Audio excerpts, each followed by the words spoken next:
Good evening, everyone. I'd like to call the Select Board meeting to order here at the York Public Library on Monday, July 13th, 2026. We could all please rise for the Pledge of Allegiance. I pledge allegiance To the flag of the United States of America and to the republic for which it stands, one nation, under God, indivisible, with liberty and justice for all.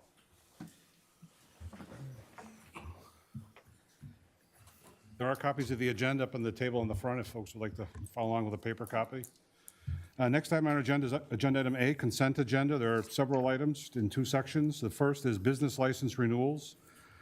St. Espenquid Lodge, number 198, Cutty Sark Hotel, Tie for You, Mr. Mike's, Nancy's Catering Incorporated, Inn on the Blues, Rosalie and Phil's, Long Sands General Store, and there is a business directional sign. What is the board's pleasure?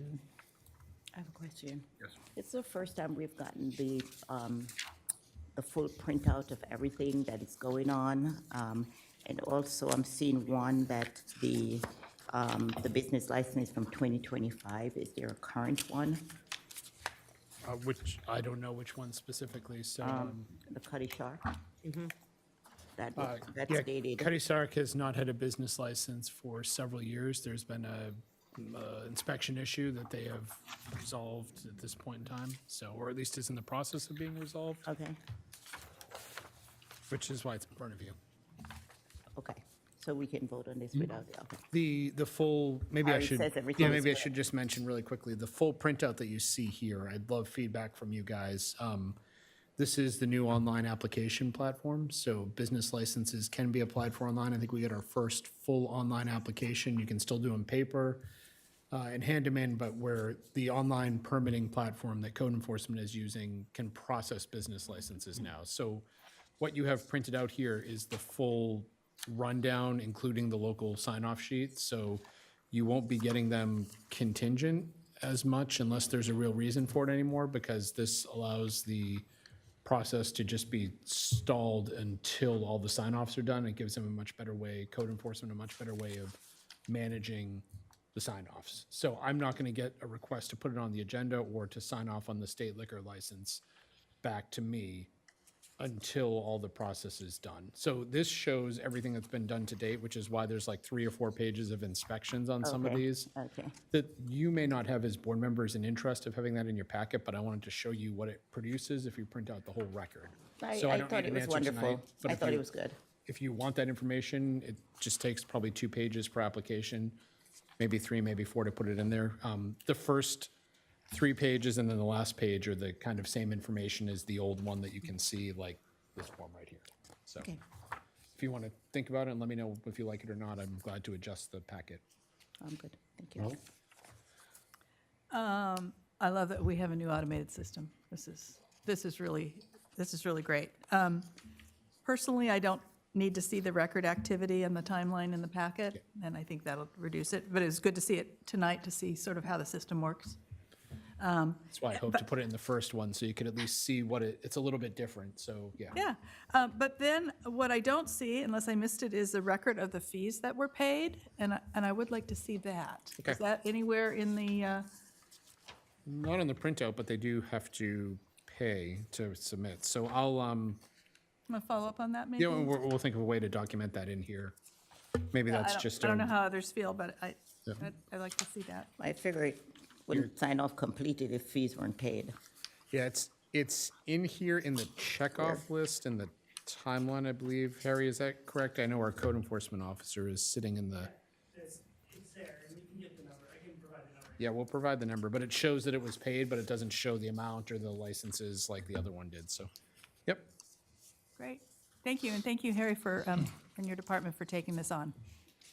Anyone else? I- Mary? Yeah, I don't need all the support documents, but whatever's easy to collate, and I don't have a desire for the fees either, but if it's easy to collate everybody, just, that's easier. A question of one of these licenses has seats that, 40 more seats that are proposed. Is that something that code would sign off on, that we don't need to worry about changes like that? Yeah, in some cases, there's two different scenarios. One, they may be able to add seats because they have current approvals or there's not a cap over what they can do for that business type. Some businesses would actually need planning approval too if they've been approved for a certain number of seats or a certain size of their business. So if it's in here, then I'm assuming that means if there's a change of seats shown on the license, you don't need to speak. You can just nod your head and I'll relay it to the general Okay. public that can't see you, Harry. If there is a change in seats in here that has already been through an internal approval process that's required, is that correct? The code enforcement director is nodding yes from the back of the room. Great. For Great. those that can't see him on Great. screen. I didn't know how micromanaging I needed to be. No, it's a great question. So the other, you may have mentioned at a prior meeting, but just to reiterate again, so we've moved from, this is a managerial decision on your part. These used to be in your office, I believe. They still technically are, but yeah, so the application review was always done by code. And you see there's like 8 different departments, it's not just code, it's police, fire, code, water, sewer, town clerk. I'm probably missing a couple, but depending on the type of license, they have a different review and approval structure. The code application software just automates it to the right people that need to review it, and then back to me and to you for issuance once all the checkoffs have been done. But the application, you can still drop off a hard paper app. I'm assuming we're gonna have people doing that for the next year or so until this catches on, and we can get it into the system. So you don't need to do it online, however, I think most people will want to, and most people have requested that it be able to be done that way. Anyone else? Is there a motion? So moved. So a motion by Marilyn, is there a second? Second? Motion by Marilyn, seconded by Marla. Any discussion on the motion? And then I'll call the vote. Robert? Yes. Marilyn? Yes. Marla? Yes. Marianne? Yes. Chair votes yes, motion carries 5-0. Chair's report, just 2 items to report on. The first, I'd like to just thank Marla for filling in for me a few weeks ago. We survived. We missed you, though. We had no doubt. But my absence was the passing of my mother-in-law, so it's had to, tend to the family matter, but thank you for filling in. And appreciate that. That's what the vice chair is all about, so appreciate that. The other is on July 4th, I had the honor of representing our board, and I read the 250th or the semi-quincentennial proclamation that we all approved back in June up on Gold Hill with the executive director from Old York. There were probably 120-ish, 150 people, which was great. So it was a great turnout. Weather was decent. It was all in the shade, though it was a warm day. That was nice. I was able to talk to some folks, and just some I recognized, some I did not. And there were people from neighboring towns, a few towns away coming. And then there were people from the other side of our country that were in town visiting friends or just traveling and touring the building. So it was kind of a really great, to get a sense of who was in attendance on the 4th of July here in York Village. So I just wanted to report on that. With that, I'll turn over to the manager's report. Thank you, Mr. Chair. I'd also like to tag on to that and thank specifically our employees who worked that weekend and maybe on both sides of the week as well for the 4th holiday. The 250th was a little bit busier than usual, but the emergency service people that were on call and that were working extra shifts, there were a lot of events that weekend and a lot of extra shifts that were worked, so thank you guys, thank everybody. Then I'd like to take some time just to update the board briefly on the ambulance. I know that that's on here. The ambulance update and discussions that we've had going forward. So as was mentioned previously when we discussed this with the select board, which was 3 weeks ago now, the first time, we have an internal committee to filter information. It's a working group.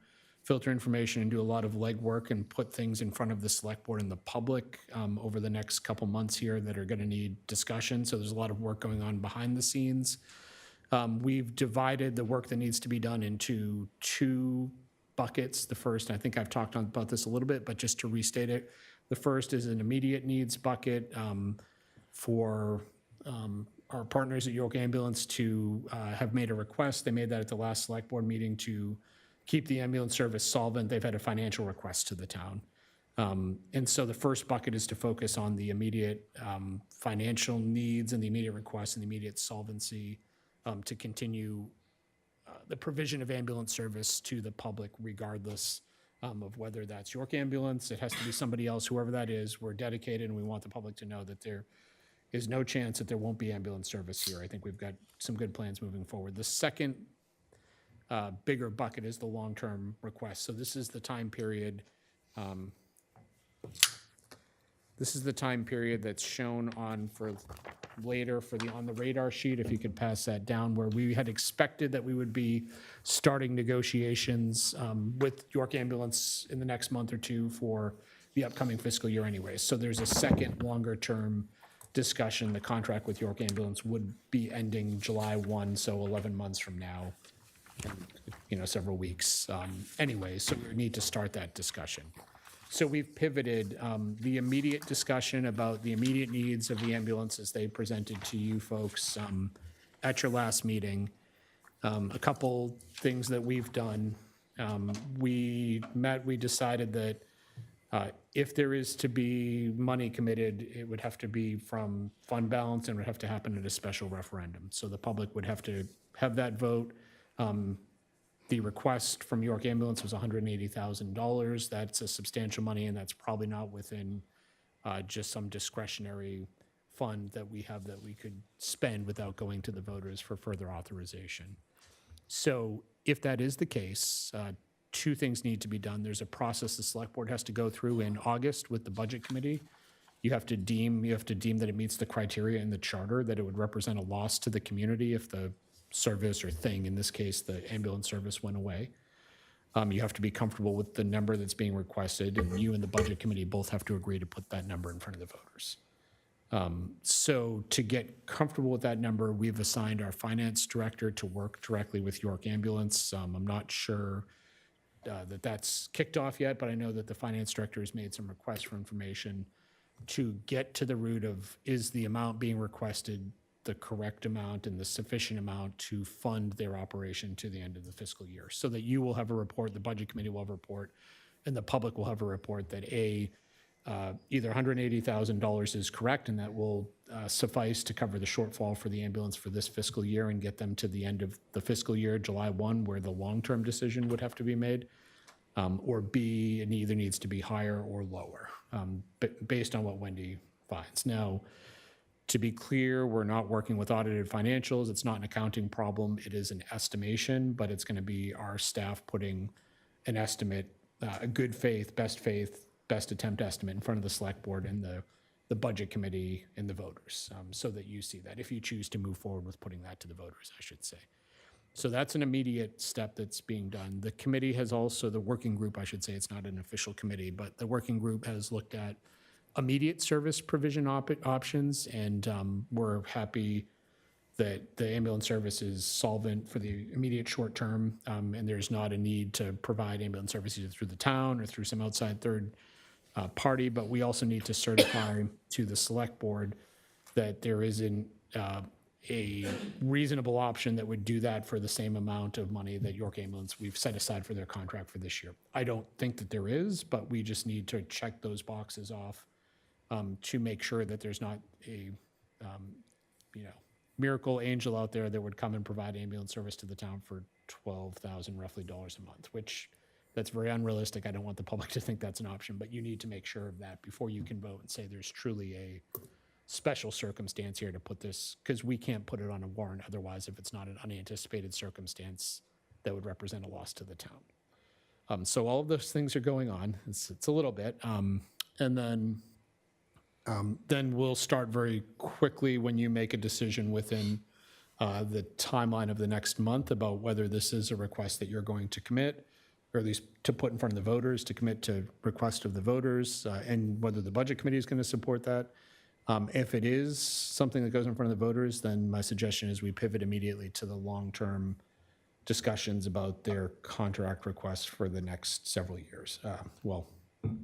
Long-term contract. I shouldn't say how long it will be. It's been a 3-year contract traditionally. So that's where we're at.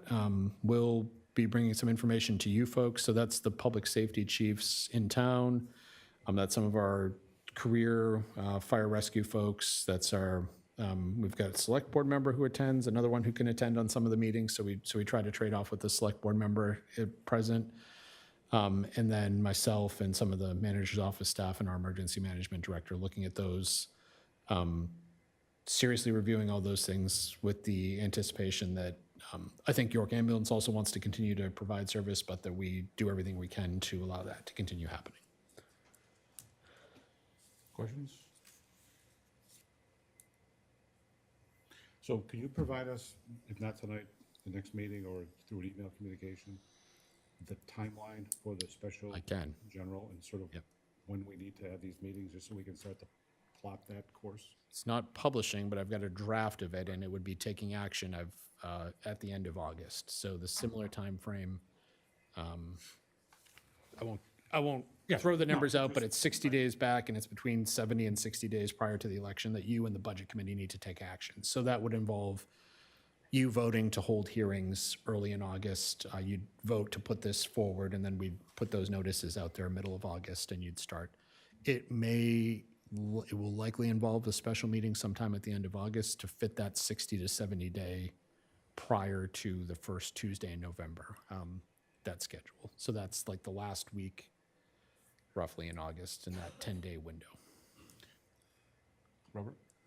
So have there been, I mean, assuming we go forward and there's a item on the ballot in November, has there been discussions about sort of how we monitor that going forward this year? We're increasing the amount of money.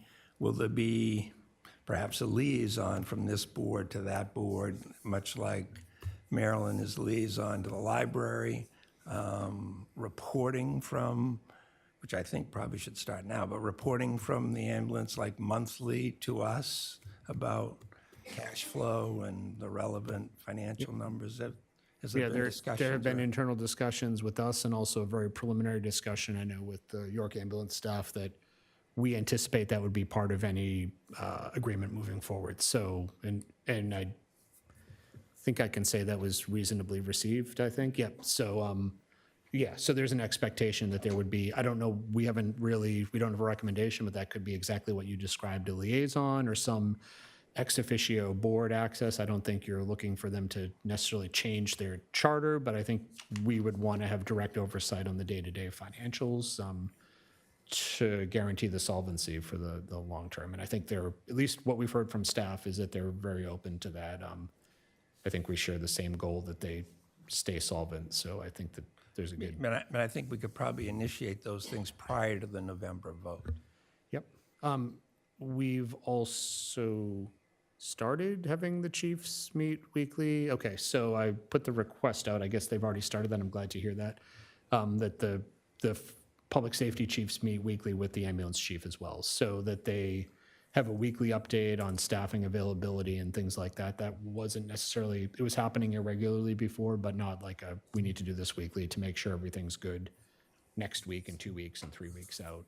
But we could, yeah, there's no reason the communication, the oversight, things like that can't happen. I would say that I think they've been pretty open with us financially, so they're, I don't have any indication that's going to be a problem, so I think we have good financial oversight. I don't want to overpromise what our finance director can produce, because it's limited to what the records the ambulance has for themselves and that they're able to provide to us. So it's not a complete forensic audit of the agency, but they're being very open and showing us what information is out there for us to try to get the financial picture to the best of our ability. Anyone else? So just one follow-up to the prior question. So has there been any discussion with your office with the budget committee leadership, or should Marla and I be meeting? I mean, You please feel free to reach out to them. But yes, I did talk with Heather, and I know our budget committee chair, and I know the budget committee chair and vice chair paid attention to your last meeting and watched the presentation. I know that they discussed it briefly at their meeting, and I think the majority of the budget committee is aware of the situation. So I haven't given them exact details, but I did give them a heads up that, hey, you're likely to see a request.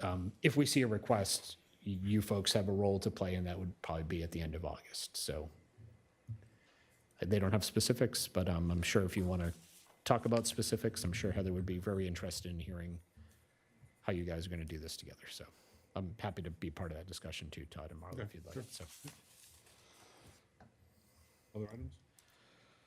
That's all I've got right now. Thank you, Mr. Chair. Anything on the radar? Members? I think I wanted to bring up a letter from the board, another letter, in regards to support for the hospital in joining Maine Med. The CON has been obtained, so they're set on that, but just the letter saying we're still wanting them, and, that the hospital is a vital part of our community, and that merger needs to go through. So if we could draft a letter to that in support of that. That was a great idea. Robert? We looking at this? Yeah. Yeah, but Marilyn just added them. Yeah. Oh, Added an item, yeah. so it's really hard to look at this, like, not getting it ahead of the meeting. And I think that we had on here, the prior one, a charter committee, I don't see it on here. We talked about that with the attorney, but for a future board meeting? Happy to, yeah. Talked about it in executive session, yes. I'll put it on for, yep. And then,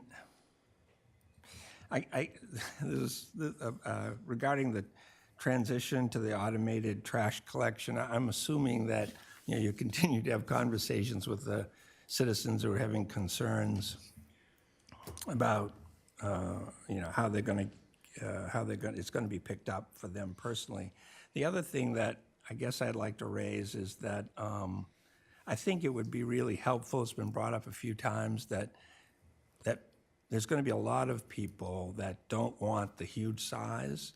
And I'm wondering if Casella could really weigh in to see if it's possible people could pick the size they want ahead of time before the first trash bin gets dropped off. Because I think those bins are huge. There's going to be a lot of people who can't fit them in their garage or fit them in there, whatever. And there's going to be people who, I think, Mary Ann, you mentioned, they're just not going to fill that up. So lugging that out a long way is going to be a problem. So it'd be nice if people had the opportunity ahead of time. Yeah, we've been having, I think I've got 4 or 5 ongoing neighborhood threads with people awaiting information. So I know Public Works is talking with Casella this week.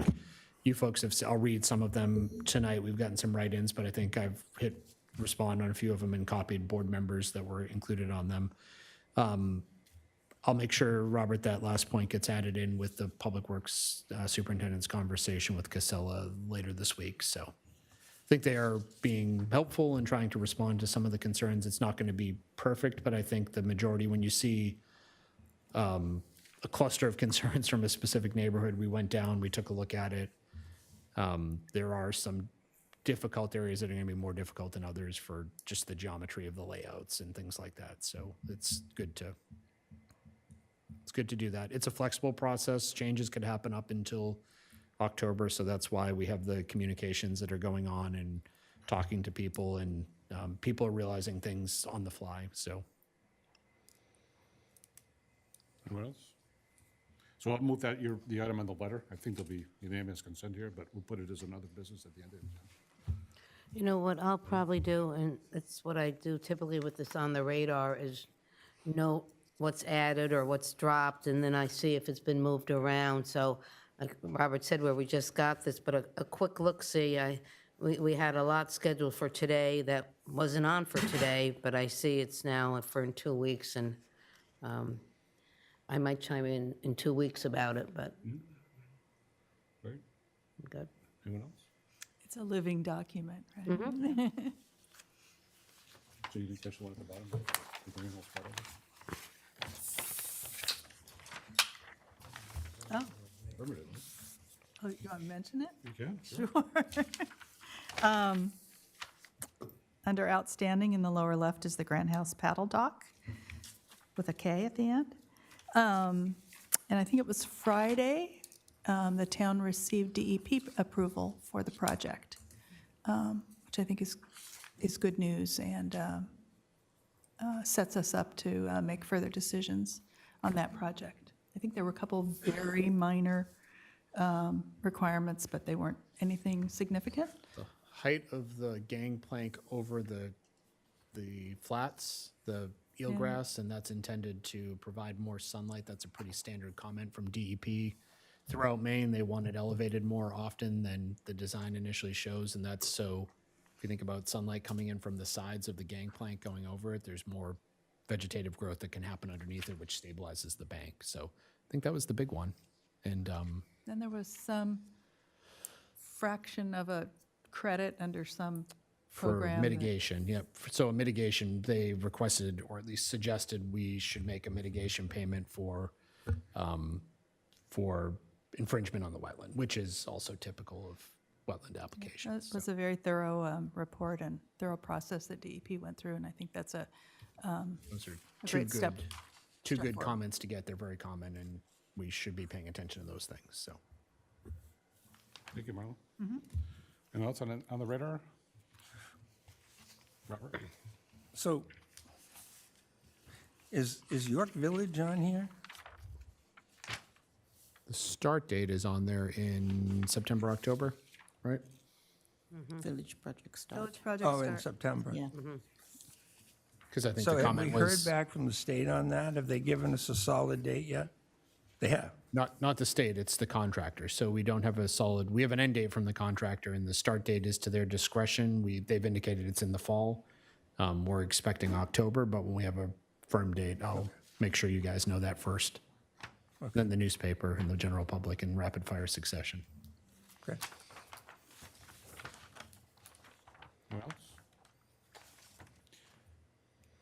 Okay, moving to item number D, awards. First is bond counsel.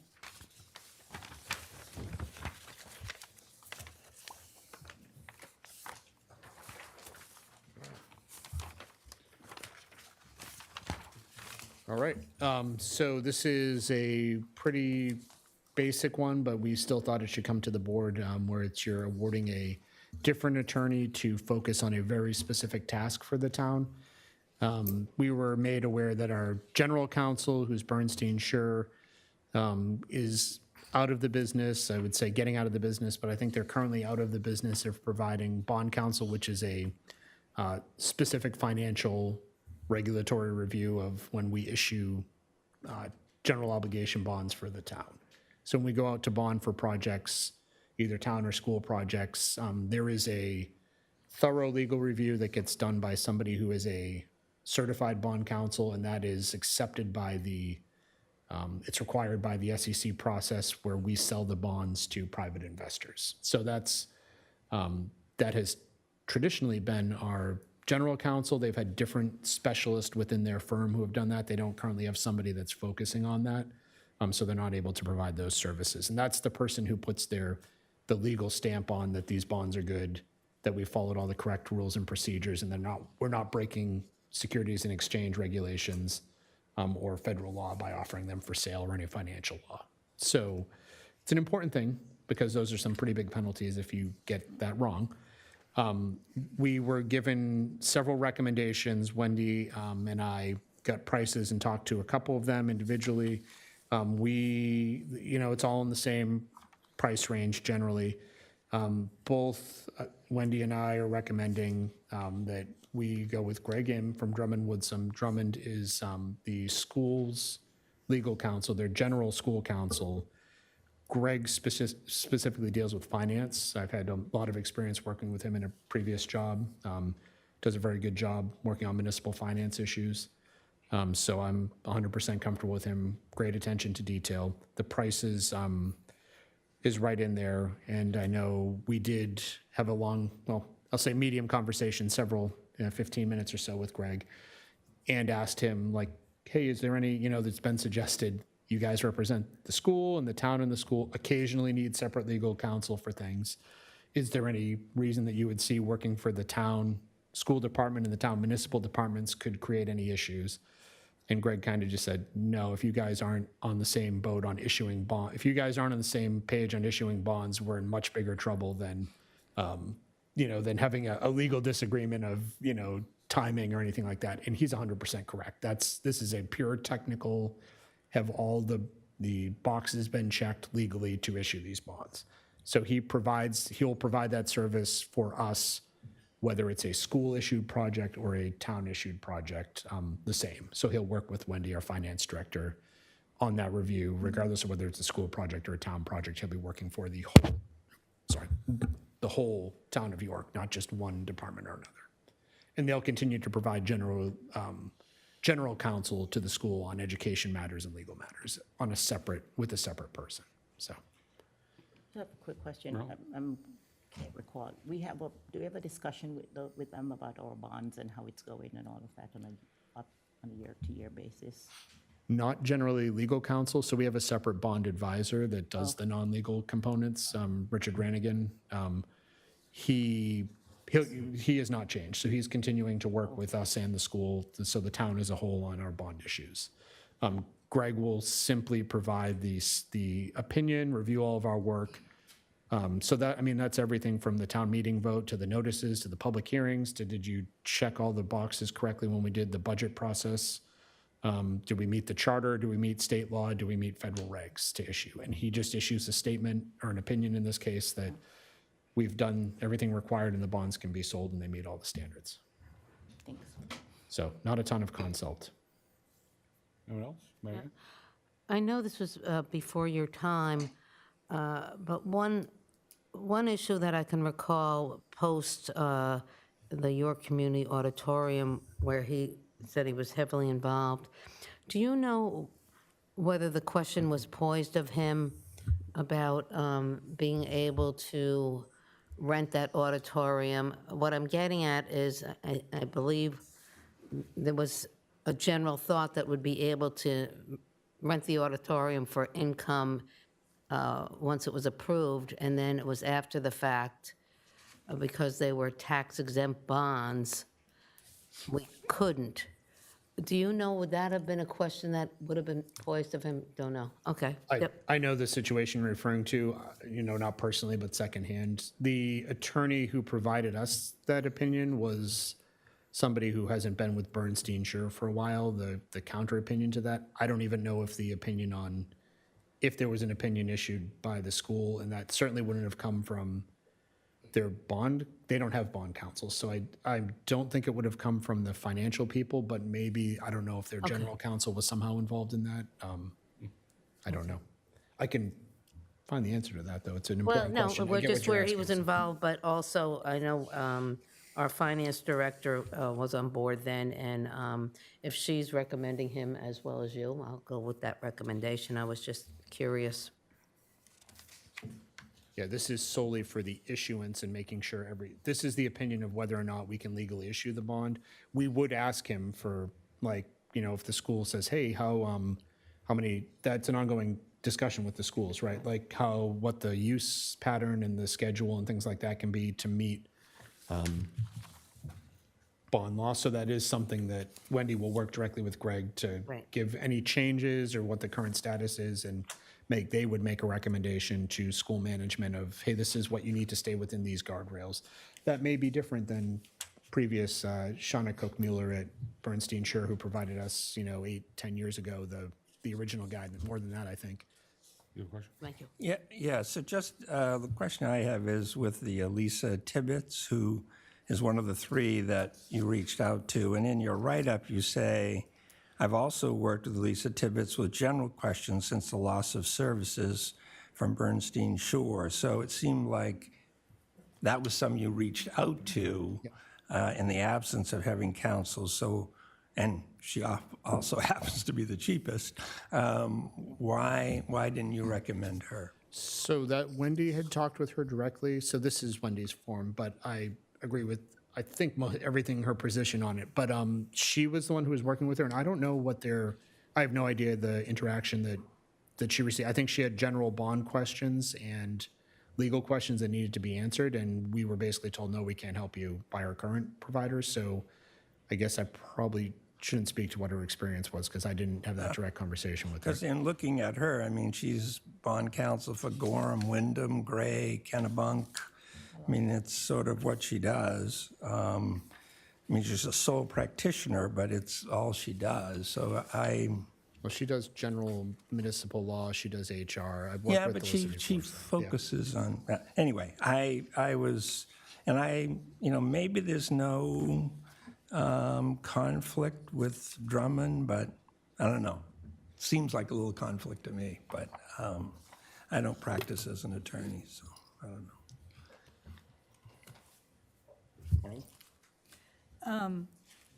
I looked up Alyssa as well, and yeah, she's a sole practitioner. So that concerned me a little bit, just because one never knows what's going to happen in one's life.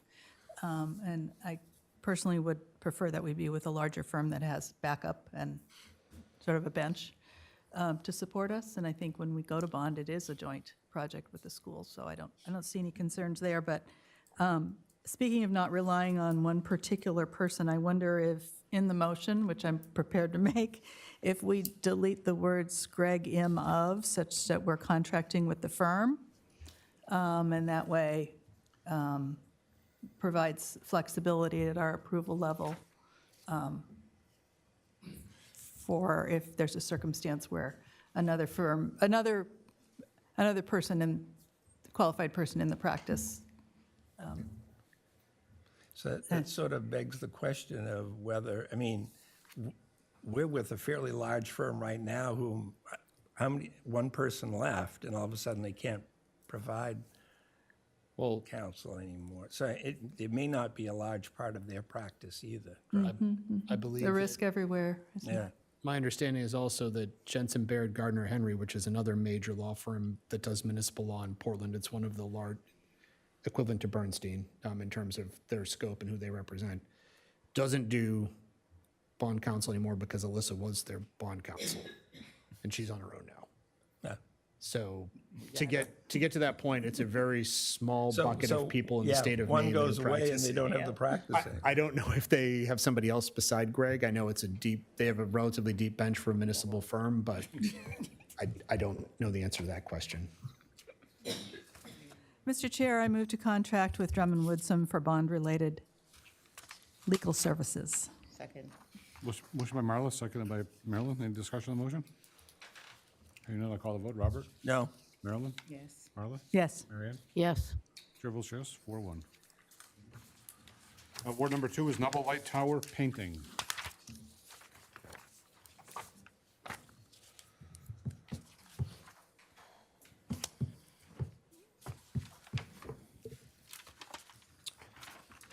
Good evening, Ryan Coit, Park Superintendent. We're here for Noble Lighthouse Tower painting. The Parks and Recreation Department recently requested proposals from experienced contractors to paint the metal tower only at Noble Lighthouse. Bid packages were sent electronically, advertised online, and in local newspapers. We had many requests for bid specifications from companies as far as Florida. The logistics of the project and its difficult access ultimately discouraged many companies from providing proposals. We did receive 3 total bids from the following companies: Valley Restoration, $369,900; Envirologics Incorporated, DBA Blastic Clean, $183,000; and the Donnybrook Company for $145,000. Just a note of information, the Donnybrook Company is actually Jim Leslie's company now. Jim recently retired. Jim did a lot of the recent capital projects over there. So he's retired, and his foreman has taken over the company, and it's now called Donnybrook. So we are recommending that the board award the bid for painting the Noble Lighthouse Tower to the Donnybrook Company in the amount of $145,000. Marilyn? Thank you for presenting this. If any of our townspeople haven't read this and how it's going to be done, this is actually fascinating. The blasting off and the techniques that are used, in order to preserve the lighthouse. This is not an ordinary contract. I'm sorry, I was just fascinated reading it.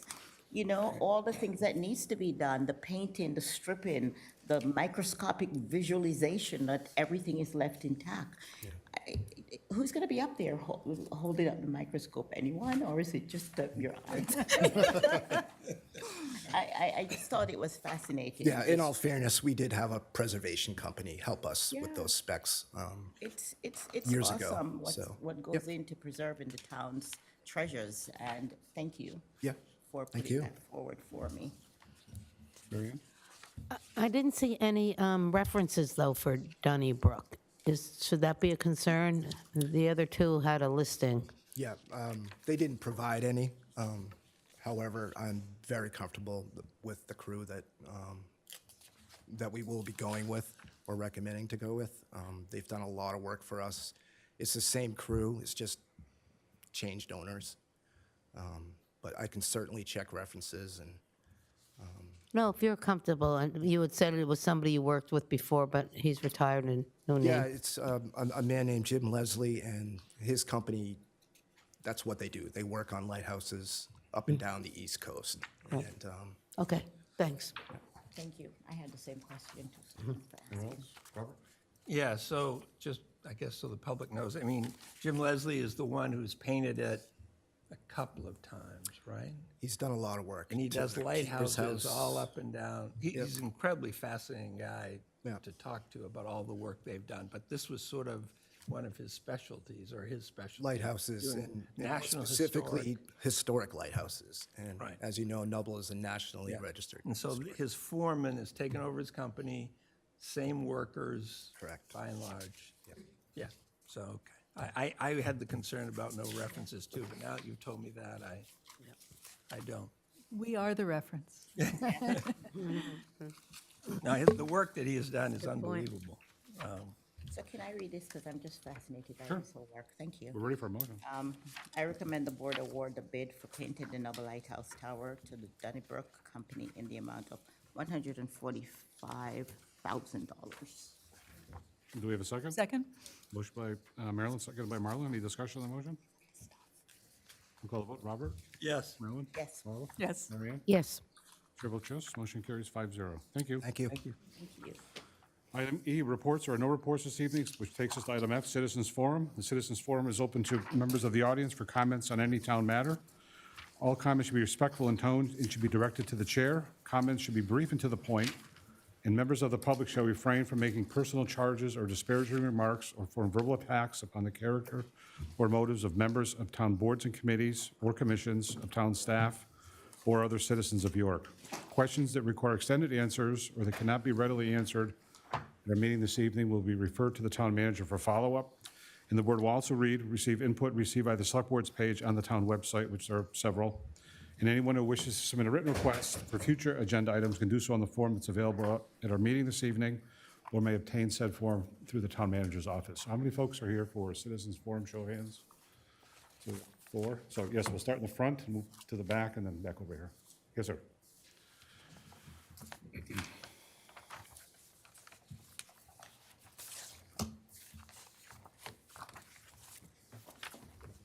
Good evening, everyone.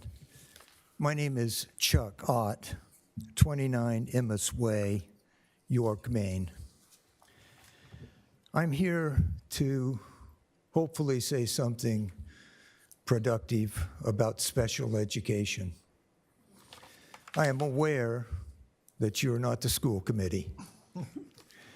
I hope I have an opportunity to speak with the school committee. I did have the opportunity to speak with the superintendent. I'm a retired superintendent and a retired school psychologist. And I want to be clear that I want the very best special education imaginable for our students. But I do have concerns.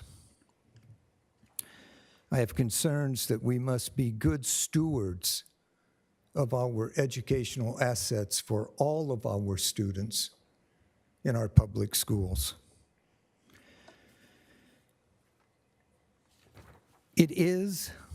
Special education is, as I think everyone understands, a major budgetary item. A lot of our budgetary educational dollars go to special education. The current amount for special education is $9.8 million. That is 34% of the total instructional budget. In stark contrast, the amount set aside for career technical education is $25,000. That's 0.005%. Are we so affluent that we don't think any of our students in York want to go into the trades? Have we forgotten about them? The special education budget has increased every year since 2019. It increased 20% in 1 year from 24 to 25. But the role of special education is, it's not simply a budgetary issue. The implementation of special education can threaten the entire school system. It can drain resources that could be used for prevention, could be used to help students who maybe are not college-bound to succeed. I fear that we've fallen under a spell. We seem to feel that there is nothing we can do. And I'm speaking now to the community. We think, after all, this is a federal mandate, or we'll be sued. But we can do something about it. We can be better stewards of our educational assets. And more importantly, we can be better stewards for our children. We have asked special education to do too much. We have stressed it to its limits. It's crushed by ever-increasing demands and mind-numbing rules. It concerns me that we view so many of our students, perhaps 25%, as disabled. We spend enormous amounts of money on out-of-district, out-of-state programs that could be provided here through collaboration with neighboring districts. So I'm calling on us as a community to begin. This system will not survive. It is too stressed. We can't keep special educators. You can't keep special education directors. They're leaving. And those who aren't leaving are exhausted. This has to be reinvented. And I would like for York to be a leader in this. So let's begin to construct a more just and effective way to serve all of our students. Let's reduce stress on families, teachers, and students rather than heighten it. I stood here before you pleading the case for the York River Wild and Scenic designation. It took 14 years to accomplish that goal. It may take as long or longer to reform our special education services, but it's worth it. And I hope that we can have a community dialogue to guide this. Thank you. Thank you. Could I Yeah. add something? Mr. Ott, in Oh, I'm addition, sorry. Excuse me. in addition to speaking with the school committee, I would encourage you to speak with the budget committee as well. Thank you. I have spoken with them, and I attended their last meeting, and I'm going to attend their next meeting and hope that we can stimulate a public dialogue. As I'm sure many of you dearly miss Ron McAllister. We need to come together, all parties of different views, and have a dialogue that helps us become clearer about what we're trying to do to help our students. Thank you. Citizens Forum? Yeah.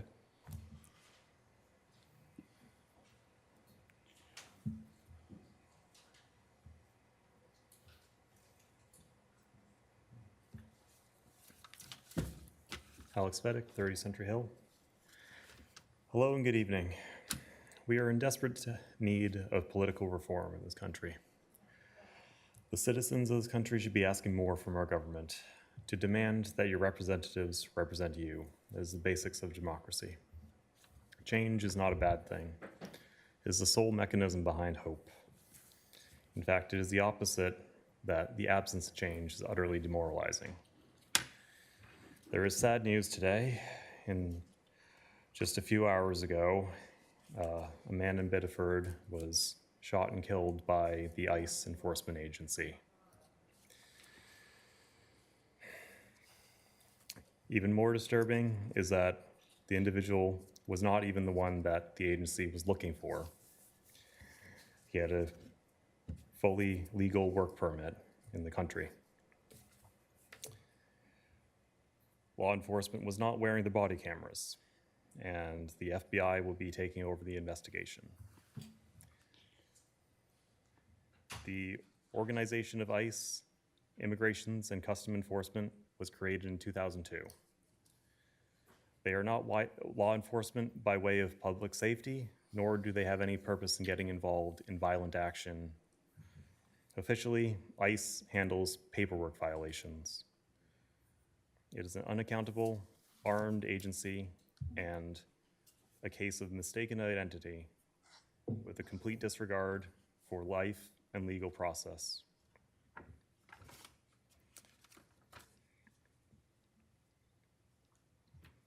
It is just ridiculous to the degree that this has gone on. I actually did have another piece here.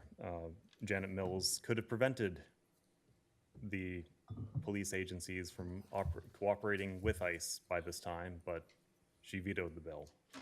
It will come into effect, but that will be later this year. Thank you. Thank you. Over the side. Yes, sir.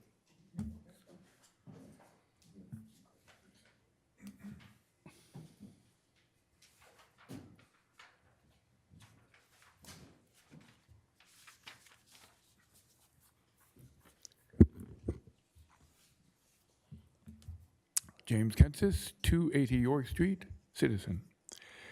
How far would the current occupant of the Oval Office have to go before collective outrage was reached?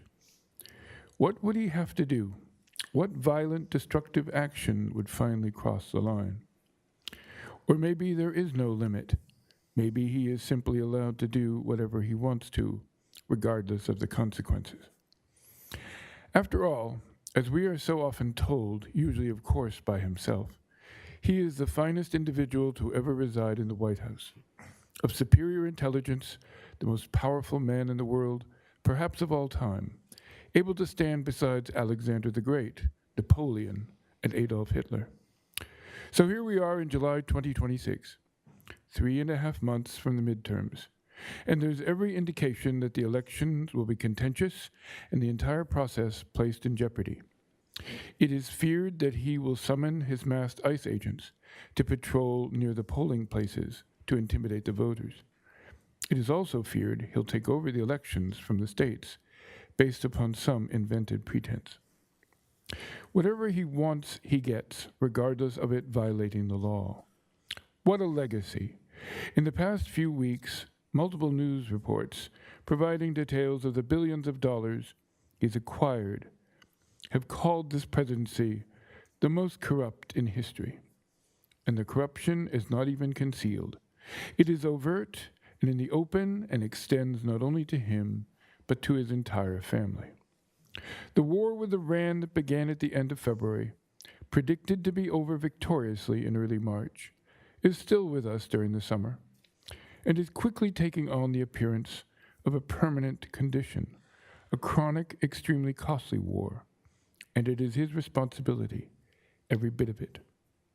Both inside and outside the White House is disfigured, having assumed an ugliness in appearance that is simultaneously a source of nostalgic sadness and rage over the current state. The nation's capital has not been allowed to escape this disfigurement, as it has also been made ugly, exemplified by the recent puke green tone of the Lincoln Memorial reflecting pool. In the place of encouraging, confidence-building statements intended to unify, we receive only a steady flow of bizarre, insulting social media posts that are replete with juvenile nicknames and such innovative creations as Democrats, as he is especially proud of that one. There is no science, there is no culture, there's nothing profound or noble here, as it is all so very cheap and tawdry, reaching down to the very lowest common denominator of our society, the dark places where race hatred, cruelty, and all sorts of resentments can be found. This will eventually all be that remains of his base, a minority amid the masses, the tens of millions who knew from the very first exactly what to expect and have never been given a single reason to think otherwise. Thank you. Thank you. We have one other hand.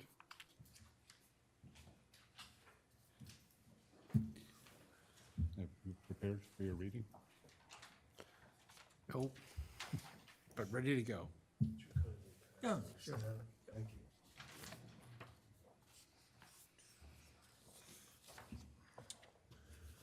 Good evening. I'm Scott Stevens. I'm the chair of the York Historic District Commission, and it was suggested by the chair that I might take a few minutes during this forum to talk about the proposal before you for a change in the zoning ordinance. I know I'm not alone in believing that historic structures and landscapes are a special part of our community's character, enhancing life here for residents and helping draw visitors. As we mark the 250th anniversary of the United States, it seems especially appropriate to be ensuring that the care for the buildings that embody our town's heritage continues. There's a lot of public opinion supporting this. Public input in the last two comprehensive plans reflected concerns. In the extensive survey for the current plan, 56% of respondents believe that preserving the town's historic character, buildings, and spaces should be an overall priority. 62% thought the town should devote more resources and increase existing regulations to protect historic structures and sites. This Historic District Commission has put before you a proposal that offers homeowners an incentive rather than more regulation. Any owner of a historic home who voluntarily agrees to maintain it according to preservation standards can receive a credit for a percentage of a given project's costs following HDC review. This is not a whole new idea. It's actually an attempt to fix the tax credit in the zoning ordinance presently. No one has ever used that credit because the process is too complicated and would take too long, a year or more, for a property owner to get too small a credit for their maintenance expenses. Our proposal would make a credit obtainable within a single budget cycle and would make it more widely available. The Budget Committee, the Select Board, and the voters will decide in each cycle whether there should be a budget for credits and how much the town can afford. I appreciate Select Board members taking the time to talk with me individually about this. Members' reservations rest on two beliefs that I'd like to address. Historic homes tend to be expensive, so a credit would be an unneeded subsidy for more affluent people. That's one of the ones that I've heard a couple times. The assessor's database shows that there are 2,093 houses old enough potentially to qualify for the credit we propose. Of those, 904, nearly half, are assessed below the average valuation in York. So I think that shows that the potentially qualifying properties are spread pretty broadly. And then people buy historic homes because they love them and they don't need encouragement to care for them. Fortunately, this is often true, and we can point to a lot of good examples. But sometimes people buy a particular home because of its location, or it's what they can afford at that time. Its vintage is secondary. And even people who value their historic houses still make well-meaning choices, but that cause changes over time until their historic nature is gone. I've given you a few pictures to look at. These are just 6 examples of properties that are historic, that are below the average tax valuation, and they illustrate, each one illustrates some aspect of what I'm talking about. I've also heard some concerns about financial impact, keeping in mind that the amount budgeted each year can be determined in that year. The improved credit will not likely be a significant loss of revenue, and it is controllable.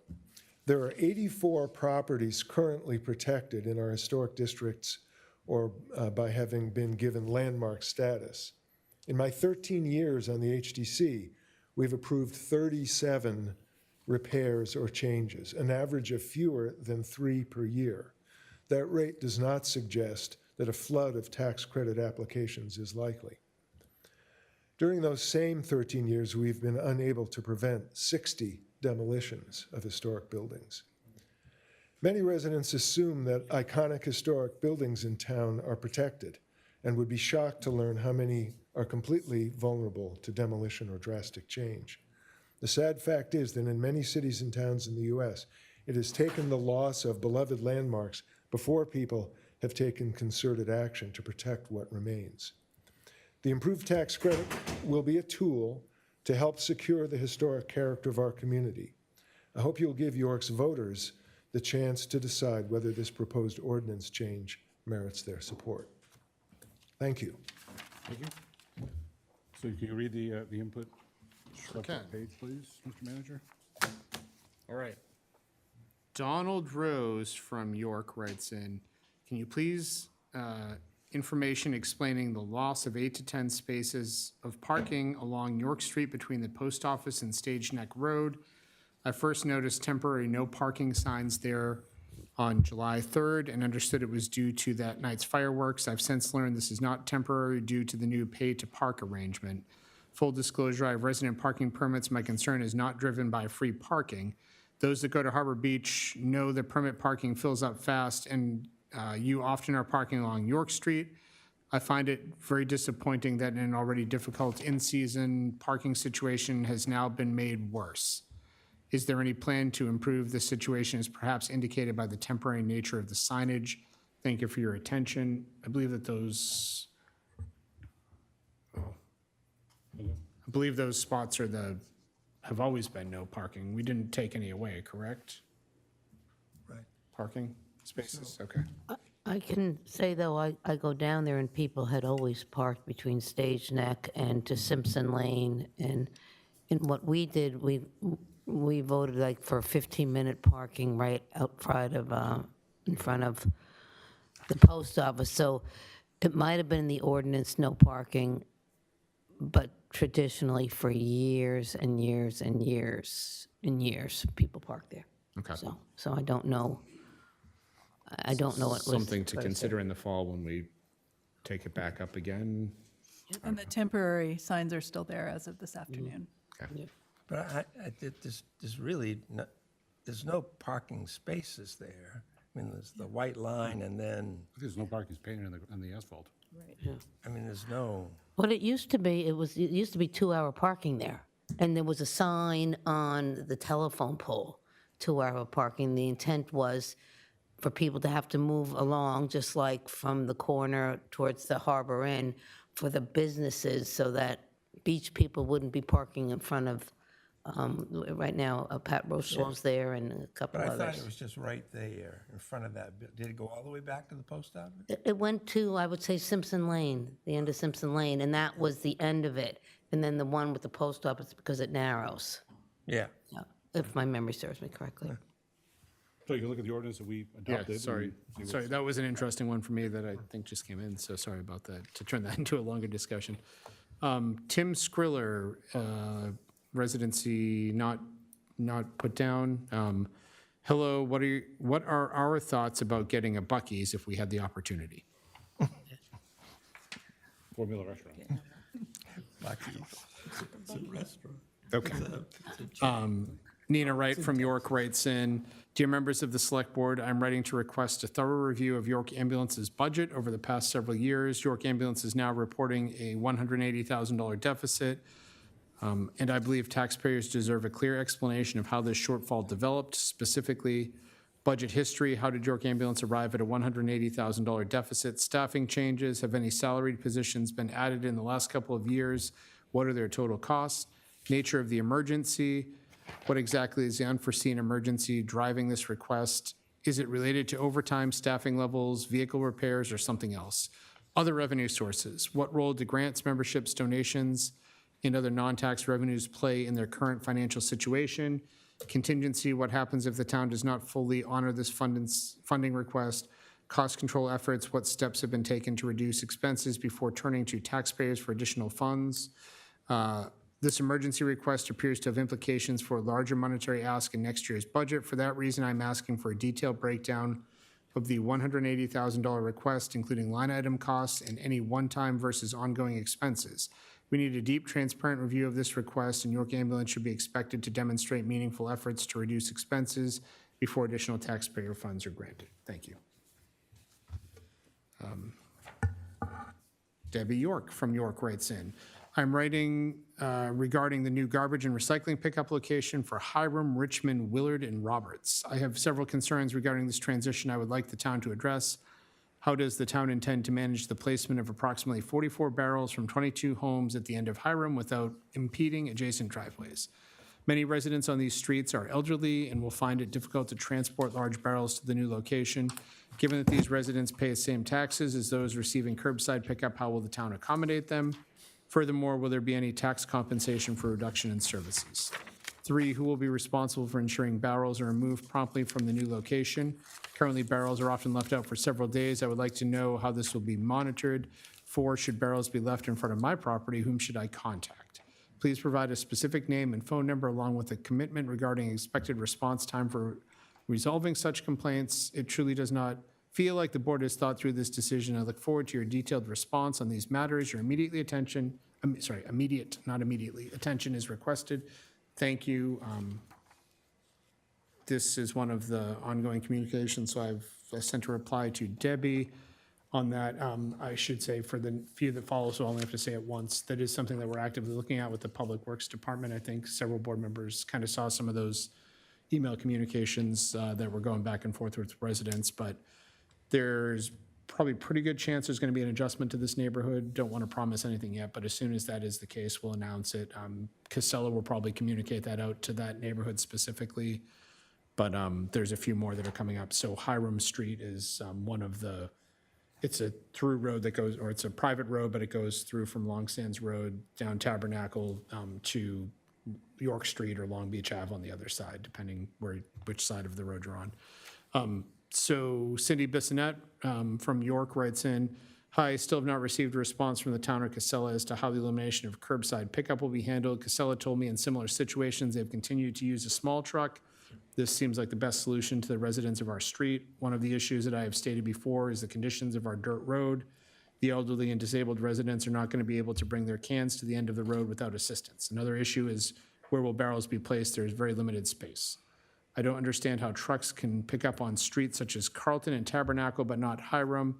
How will a large truck go down small dead-end streets such as Lobster Cove Extension? So replied to her with an update on that as soon as we have that discussion with Casella, this whole group will be receiving some communication from us. Craig Roderick from from York writes in, I've been a York resident since 2010. I see the town continue to devolve devolve in terms of overall municipal management. There are many examples of this. One of many concerns is the installment of flock cameras in our town. Among the incredibly invasive ways of our local, state, and federal governments have infringed on our rights since 2011, the breach of trust all citizens across this country must stand up against is constant surveillance. We as a people need to be more aware and responsible for how you, the representatives of us in this town and across this county, are properly gatekeeping basic rights. As far as I am concerned, I see flock cameras as another layer, as a warning for all. Do not be afraid to stand up and say no to bad policies, socialist/communist aligned thinking. This town select board is clearly misaligned with American values. Too many examples to mention as proof from being litigated on major projects, from the seawall to the YHS auditorium, to the failure of oversight of the board of the local healthcare facility that has become an anchor in this town.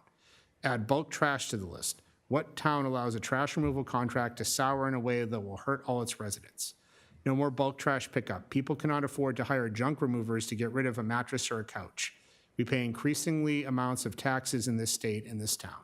We are taxed beyond representation. We all know how that turned out 250 years ago. Let us stop this now. York can be the first in Maine to stand up and demand better protections for privacy, better services for competitive contracts, and keep socialist mindsets from infecting us further. Lastly, I have seen enough in the public school system here to know the infection of leftist thinking has completely overcome reasonable logic. My children will not be part of that any longer and will not be returning to York Public Schools.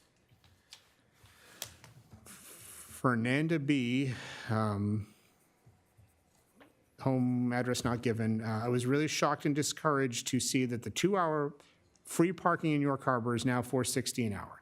The parking rates at the Maine beaches are outrageous and double what any of the other towns in Maine and New Hampshire are charging per hour.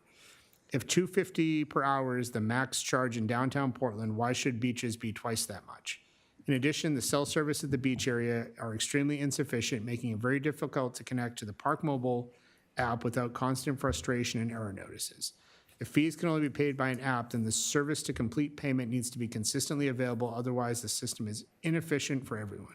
Public recreation areas should be accessible to all, not just the rich. Please reconsider lowering these high-cost fees so that visitors of all ages and social classes can experience and appreciate access to our beautiful beaches. David Santos from Agunquit writes in, to Select Board, I am writing to ask for help regarding my daughter. She's buying a house on Nature's Way in York. It's one of a 4-house subdivision of Josiah Norton. She can't complete the process because the town has required open space, but now won't approve or accept the open space. It appears very complicated, but should not be. She'll have no place to live in about a month if this is not sorted out. Can you please look into it? Thank you, Dave Santos. Sherry Coughlin from York Harbor writes in, I'm writing on behalf of several Camp Eaton residents. I've lived in Maine for approximately 25 years. I live here from May 1st to October 15th. These are the dates that Camp Eaton is open every year. I pay property taxes to the town of York every year. Like many York, Maine part-time residents, we must register our cars where we claim our permanent residence. That is the place where we live for at least 6 months in a day. I, for one, have no choice but to register my car in Florida due to the permanent residency issue. If circumstances were different and I had the option of living here longer than the current 5.5 months, I would do so. Therefore, my hands are tied in terms of new parking permit rules that insist all cars must be registered in Maine in order to get any discount. I am a senior and my yearly parking permit fee has gone from $20 to $80. I certainly understand the need to raise costs to help with town resources, but some of us are being penalized for something that is completely out of our control. I'm asking you to reconsider your new rules for people that are in my position. Thank you. She came in and also talked to me in the office and made a request. I asked her to email that, but wants that looked at when we reconsider parking. So Scott Jones, address not given. I recently visited York and enjoyed spending time at Short Sands Beach. However, I wanted to share my disappointment with the parking system. Require visitors to use a smartphone app to pay for parking creates an unnecessary barrier. Not everyone has a smartphone, reliable cell phone service, or a charged battery. Visitors who forget their phone are left with no reasonable way to park legally despite being willing to pay. Town should provide an alternative payment method such as PayStation or kiosk that accepts credit cards. I also experienced another issue with the app. I selected the amount of parking time I wanted, but by the time I figured out how to navigate the app and complete the payment process, several minutes had passed.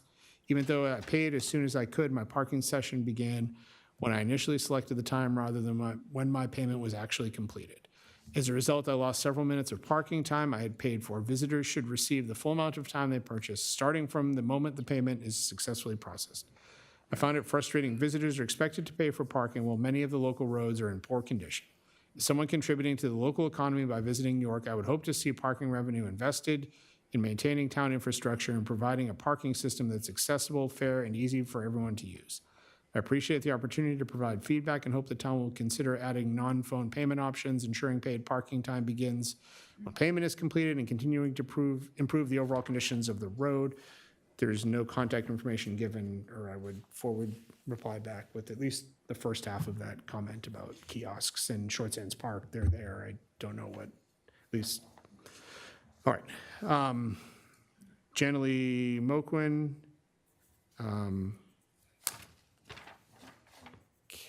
Okay, Catherine, you printed this and handed it out, but it's not a write-in form.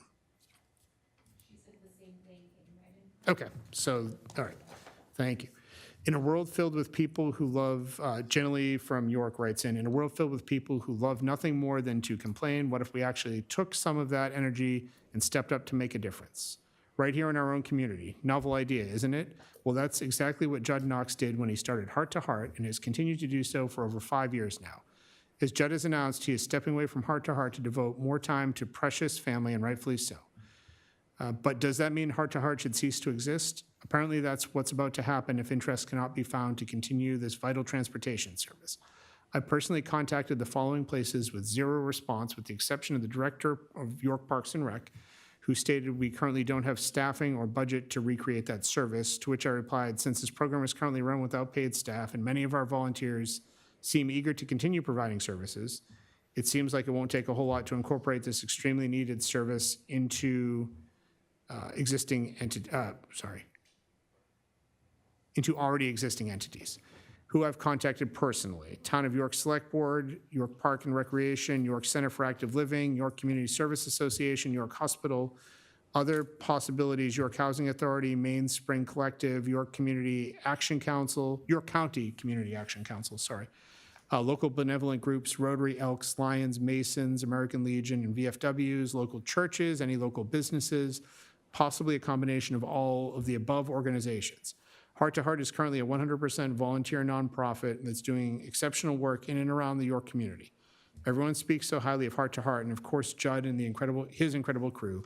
So why is there no interest to keep this going? I just don't understand. Please, please, please, I implore all of the above listed and anyone else who's even slightly interested in keeping this vital service alive to reach out and brainstorm a solution. Judd is more than happy to talk with anyone who wants more information. Thank you. Okay. Nancy Martin from York writes in to Select Board and Town Manager. Just a quick note to let you know, I think you are doing a great job for the town. Thank you, Nancy. I'm sure you don't hear it enough with all the whiners and complainers being the loudest. I'm sorry, her words, not mine. But loudness does not make you right, just loud. Know that there are many residents that think you are doing a great job. A few things the board has done that I am glad about are opening up more parking spaces to metered parking in Harbor and on York Street, keeping prices for beach parking stickers reasonable. For 6 months, the stickers are valid. The prices are a bargain. Oh, and I just want to add a thank you for the perk for full-time residents. A reduced price for beach stickers is a very nice gesture on your part. It is very good of the board to acknowledge full-time residents in this way. Thank you. So keep up the good work, all. It's very much appreciated. Nan Martin, York, Maine. Did anything come in while I was reading? All right. Can I ask a question regarding one of them? The open space situation, is that a planning board situation? It sounded like maybe a subdivision was approved and there was supposed to be open space granted. It's not- Yep, that's exact. So it is Is it a planning board issue, or? At this point, it's a developer enforcement staff issue. So there is a development that was approved by the planning board. This is all public information. I should probably, there's interest out there. I know we've heard from other people as well. It's a very small 4 or 5 unit subdivision located on Josiah Norton Road. So it was, construction was started. One of the conditions of planning board approval was planning board yell from the back if I get any of this wrong, or planning staff, but one of the conditions of approval was it was a conservation subdivision, so there's an easement or ownership of the land that has to go along with it by a conservation organization. So at the time of approval, there was an organization in place. That organization either backed out or didn't finalize the deal. I'm not sure of the exact details with the developer. So the developer had started construction and completed construction. I'm assuming one of the ones that's ready to move would be the gentleman who contacted you folks. I understand there's another conservation organization in the talks, so there's a path forward to resolve it. That's the easiest way for it to be resolved right now, so it's not a stuck issue, but it is, it is a significant issue when you have construction started and one of the conditions of approval looks like it may not be able to be met. So it's a tough, there's a little bit of a pickle there for a while. I don't know, do you want to talk from? Okay, so the planning director on the back said it's not a condition of approval, it's just the standards of the conservation subdivisions in the ordinance require that. So the issue came up during time of certificate of occupancy from the code enforcement department. So when construction has to be signed off on, there is an issue with the underlying ordinance compliance. And I think that's where it stands right now. They're moving forward, right? It's moving forward, but it has not been completely resolved at this time. So just so we're not having a debate. I'm sorry. Yeah, that's okay. I mean, if you want to wrap it up, I'd have to, the Dylan, do you want to step up? planning director just come to the microphone so people at home can hear the conversation. Thank you. I just thought it was a different comment of the citizens forum, so I thought it merited It's something. important, yeah. Yeah, just for clarification, the planning board did a review process on this subdivision that was approved as an open space conservation subdivision. As part of that review process, an applicant's supposed to pair with a conservation organization that is approved by the planning board. The applicant developer paired with a conservation organization that the planning board approved and that the applicant wanted to go forward with. That conservation organization cannot maintain the easement, come to find out, and therefore the approval, they have to go back and get the approval amended because they're not abiding by what the approval was for, per what the applicant wanted and what the planning board had approved. So can you confirm, Dylan, I had heard more recently that the Secretary of State, the AG review actually kicked it back with the conservation organization. From Is what that I correct? gather, that is the case, and that the So it's a state organization, which is York County Soil and Water, in this case, all public information, was not able to hold the easement, but could be a monitoring agency, but can't hold the easement. And that was part of the approval process and the understanding and the agreements that both the applicant and the town had reviewed as part of the legal process and the approval. So he's got to modify the developer is modifying the approval, and ideally will come back with a new conservation organization to either own that open space in fee simple or hold a conservation easement on it. Thank you. Marilyn? I just wanted to speak on Heart to Heart because I spoke to Judd about this because I was so concerned about what was going on. Heart to Heart is not a simple thing. It looks so simple because Judd makes it look so simple. It is a totally volunteer organization. Each driver drives their own car and takes full responsibility for the person that they're taking to and from. So you not only have to say yes to taking the person to, but you also have to say yes to taking the person back. Judd organizes all of this, and one of the main things is that if someone falls out, if there's an illness, you have to have other people who are ready. So it is a dedicated position, but it's a full-time position. So anyone who wants to do this can, but you're taking on, and I asked because I was like, oh, maybe I could do this. And then when he told me all the thing that it entails, it's not simple. Two people could do it because you could bounce off someone else. But, I think Judd has done a phenomenal job, and I thank him so much for his service. But anyone who wants to take this on should speak with him, get the full details as to what it entails. He keeps excellent logs, knows all his drivers. But it is, it's a great thing to do for the town and for the people. Being an oncologist, I see his car shows up every time. There are so many patients that uses him, so it's well needed. I'm not sure how the town would go about doing something like that, because it would be a dedicated person that needs to keep track of all of this. So just want to let you guys know that it's not that none of us speak to Judd about what's going on. We do. We're just thinking about what is the best way to approach it. Thanks. Great, thank you. So we'll move on to item G, public hearings. There are two. The first is an Article 12, Historic and Archaeological Resources Proposed Ordinance. Is there a motion to open the public hearing? So the public hearing is open on Article 12, Historical and Archaeological Resources. Anyone in the public wish to come forward, provide testimony on the said proposed ordinance amendments? And then we'll close that public hearing. Is there a motion to open the public hearing on Article 10-F, Workforce Affordable Housing Overlay District? So we have a public hearing open on Article 10F, Workforce Affordable Housing Overlay District. Anyone wish to come forward, provide testimony on said ordinances? Yes. Please. Sorry to point, but I can never find a better way to do it. And we all know you, but just identify yourself for the record, please. Good evening, members of the Select Board. Fiona McQuaid, Director of York Housing. I would like to comment on the proposed amended Article 10F Workforce Affordable Housing Overlay District Ordinance. York Housing strongly supports establishing a percentage of rental units set aside as affordable to households earning under 80% of area median income. Since the increased density will allow developers to build more units of housing, we are pleased that there will be a correlation between greater density and increased affordability. We strongly support the town adopting the state's mandate of 51% affordable to serve households at or below 80% of area median income, since from our perspective, this is the largest segment of the population in need of affordable housing. For example, our longest wait for workforce housing currently is Carriage House Apartments. It's over a 2-year wait. The rents average $1,000 per month, and we have about 60 people on this list. The average household income for this level of workforce housing is $55,124. Of the remaining 49%, we would like to see 25% of the units capped as affordable at or below 120% of area median income, so that we can continue to serve the missing middle. Thank you. Thank you. Anyone else wish to come forward, provide testimony on the ordinance amendment proposal, Article 10F, Workforce Affordable Housing Overlay District?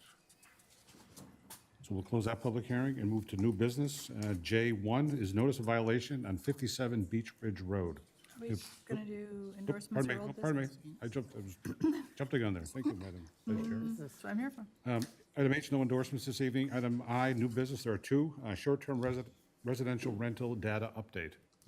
I think that's going to be a tag team between our Director of Planning and Director of Code. Old business. Excuse me, did you say you were going to do old business first? No, I just want to do it right now. Yeah, we're on I-1 right now. Oh, okay, good. No, I jumped down. I said new business and then I went. Good. Sorry, I was sleeping. Good evening, Dylan Smith, Director of Planning. I was asked to, or staff was asked to provide an update on the data, the short-term residential rented data gathering firm that the Select Board had authorized the town manager to develop an RFP in February of this year. Since that time, as part of that process, staff had developed an RFP in February and authorized the town manager to spend up to $20,000 from the building permit fee fund account for this data collection service. After that time, staff posted an RFP and 5 short-term residential rental companies responded. After review of those responses, it was decided that Deckard Technologies would be hired for a 1-year subscription at a cost of $15,500. They were the second lowest bid. The lowest was $15,000, but they had the best response to the RFP and certainly have a lot of references to go with that. The contract was signed in June to begin that service. So far, the data provided and the platform is still getting set up. It's still in draft form. That means the maps, the lists, the property addresses, where they're located in town is still a work in progress. To date, so far, there's been a kickoff meeting in mid-June with planning staff, code staff, and the IT staff to get knowledgeable and to form a point of contact with Deckard Technologies. Right now, they did provide, and why we're here is to show some preliminary data. They did set up a preliminary platform for which staff can evaluate, look at, and provide comments on. The final, they should be able to finalize addresses by July 15th, so in a couple days, they'll have those addresses finalized in list form, as well as the maps that they're providing. Additional staff training will occur on July 31st, as well as some other, I have to actually talk to code, I will tomorrow about this, some other opportunities to provide comment about the platform and what we're seeing so far as it relates to usability. The platform should be up and running and finalized completely by August 7th. So at this point, we have preliminary findings. So far, these preliminary findings suggest there's around 394 individual short-term residential rentals right now. That number is not finalized. It fluctuates a little bit, but you can basically think of it at this point around 394 or 400.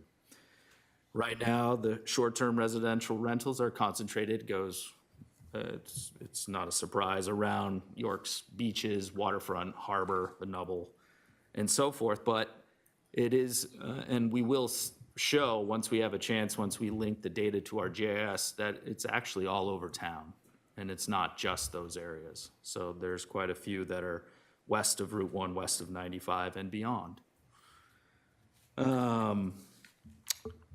Again, so far the data also shows the number of bedrooms and occupancy being advertised, the structure type of these short-term rentals, whether or not it's a main structure, a single-family dwelling, an ADU, or a multifamily. They also show whether it's a hotel or timeshare, whether it's owner-occupied or not, and it shows the booking costs associated for the short-term rentals, both past, present, and in the future. So it does give an idea of revenue generated. Right now, staff is trying to understand and review both, and hopes to in the future understand how many STRs and where they are in town. That goes without saying. How many short-term rentals and where they have received emergency response. As you recall, that was a big data thing that the town wanted to see and the committees wanted to see, is understanding are these types of uses receiving a lot of emergency calls. We'll be able to link that with our emergency call services and show that data. We'll be able to see the occupancy levels and bedroom counts as finalized, and show that as a given number for various areas in town and within the units themselves. And certainly there will be an opportunity for code staff to review compliance with both existing permits that are permitted for various properties, as well as health safety codes that are in place. I think at this time it would probably be prudent to turn it over to the code staff to give a little overview of what they've seen. Thank you, Dylan. Harry Norton, the Director of Code Enforcement. Here with me, I have Greg McGlashing. He's my assistant. He did majority of the random sample background deep dive, if you will. So at the end of my quick review, I'm just going to do some surface findings. And if you have deeper questions on what because he's been living by the software, he can give a more in-depth response if need be. That's why he's here. Thank you. All right, I want to start off my statement by saying, even though we do not have a dedicated STR ordinance, all dwelling units must comply with applicable ordinances and building codes. The reason why I bring this up is because the potential violations we found in our 30 random properties. I don't want anyone freaking out too far, but also they just need to know that things need to be legal. Okay, so we took a sample of 30 random properties. Greg and Aaron, my other colleague, grabbed 30 random properties, put down the address, and then Greg did a deep dive on each and every one of them. So of the 30, 4 appear to be in compliance with zoning and building codes, et cetera. So those would be like good to go. One ADU was randomly selected and has a violation which will need to be addressed. A, they shouldn't have had short-term rentals on the property, and B, there's a couple issues with the ADU itself. A second property may have an ADU, but it is unclear and may just be an illegal dwelling. In either event, that property is on our radar as they're going to get a warning letter. Majority of the issues are bedrooms listed versus bedrooms according to the town record. We have some pretty incredible discrepancies between like 3 and 4 bedrooms and being advertised as 6, 7, and even 8 bedrooms. What was the biggest one? So much higher. Do you want to add in? It would be the bed count, I think, that actually. Well, that's a problem produces too. it further, so you may have a household that is listed as a 3-bedroom in the tax card. On here, it says it's a 6-bedroom, but some of the bedrooms have 3 or 4 bunk beds in it, which pushes it to a 12 or a 13 bed property. And just a different way to think about it. Usually when we look at a property, if you're looking at wastewater management, it is 1 bedroom is considered to have 2 people sleeping in it, and the following bedrooms are each 1. Whereas in this case, it could be, a 4-bedroom house that is sleeping 8 to 10 adults. Thank you. 10 of the 30 appear to have life safety issues, which include blocked egress, like a bed in front of the window. We don't know if the window is the right size either. No egress in general. And then ceiling height's another one I called out because there was a basement dwelling. We saw that there's just no way the height was even close to 7 feet. And then 2 of the properties have substantial violations, and we will be addressing them immediately. That's in our purview right now. Before I move on to my next section, which is going to be what my plan is and what we're planning to do in terms of process in the long run, did you have any questions of our 30 properties? Doesn't look like it, not yet. Okay. You have one? Yes, so I guess in general, I thought we were contracting with somebody to identify them. Yep. And then they identify them. I can recall at a previous meeting, there was somebody up Shore Road area, up towards Agunquit. They were talking about that they had an older home, and they knew probably their windows are not up to code. I mean, I don't know whether my house, it's 40 years old, whether my windows need to be changed. So it sounds like you're finding situations like that, and you're saying to folks you're in violation, and basically they need to cease? Not in the, so that's the gray, right, that's the gray area. But no, I'm just saying, these are actual life safety issues, not just because it's an old home. We found some pretty crazy ones. Do you want to add some flavor into that? Yeah, so when it comes to a life safety issue, it's not that the windows are not the size that we would expect currently, because we understand that, all homes aren't brought up to date as code changes. But these are conditions where you would imagine camp conditions, you have a loft space where someone's jammed a mattress, your kids might sleep up there, or that might have been what happened, 20 years ago. But these people are now, these properties are now being rented as short-term rentals, and people are coming, and the beds are positioned in places where if there was ever an emergency, you would be either climbing down a ladder. There was one property in particular that had 3 ladders in it. And where I'm just looking at photos, I'm not doing an ultra deep dive, but just looking at images, you can see that particular properties have 3 or 4 life safety violations in that, where if the fire department had to go, it would be challenging to rescue someone or offer assistance.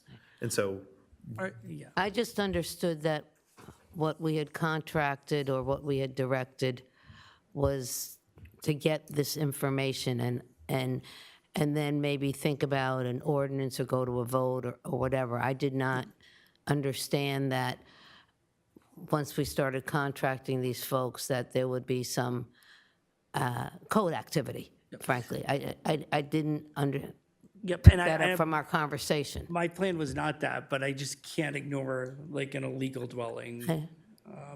I understand that, and I want people to be safe also. Yeah. On the flip side of it, if somebody is renting something and they know it's unsafe, I mean, I guess, I don't want anybody to be, and I know what you're for saying. our town. So in any case, I just understood, and myself, what this gathering service was to just gather data, and then a future discussion would be, and I understand what you're saying is you can't turn your eye on unsafe issues. We don't want that whatsoever.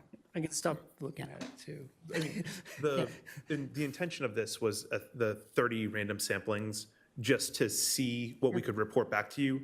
It's not a fishing expedition. It's nothing of that nature. It was that in that 30, we did come across 2 that we would consider to be immediate action. Yeah, well, that's good. Yeah, and but the rest of my week is not going to be trying to find more by any stretch. And I was planning on a practical approach regardless, like, we haven't gotten there yet. Yeah. And yes, Peter. Yeah, well, that's what I'd like you to, because I think one thing that Mary Ann just asked was, so you're going to people and tell them to stop. That's not what you're doing, No. but you've got a plan forward on corrective, talking with people, making them aware. And also what Harry's seeing might not be the condition on the property now, so putting eyes on it and saying, is that the condition of the property? It might just even be like a, hey, just FYI, I saw this. You need to correct this, or this would have to. And it's my wording letters are more of a warning. This is a possible violation, not like, what are you doing? I'm not going to go after you unless you have open electricity everywhere and somebody's going to die. That's a different story. But some of these things are correctable or not. I'm not.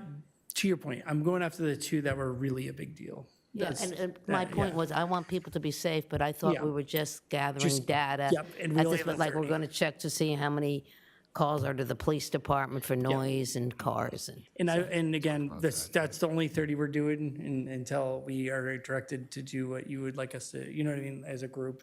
That's our 30. Thank you. Yep, and then, yep. Yeah, Marilyn has a No, question. I actually was going to agree with Mary Ann, is that, yes, we want data, but not a fishing expedition. Exactly. And I think the data is important, but people being safe is also important. If someone had called you and said, hey, there's 20 people in this house and they're living there, you'd have to go out and investigate it. And if you're given friendly letters of warning, but not warning. Yeah. Just, hey, we know these are going on and, pay attention. Yep. Okay?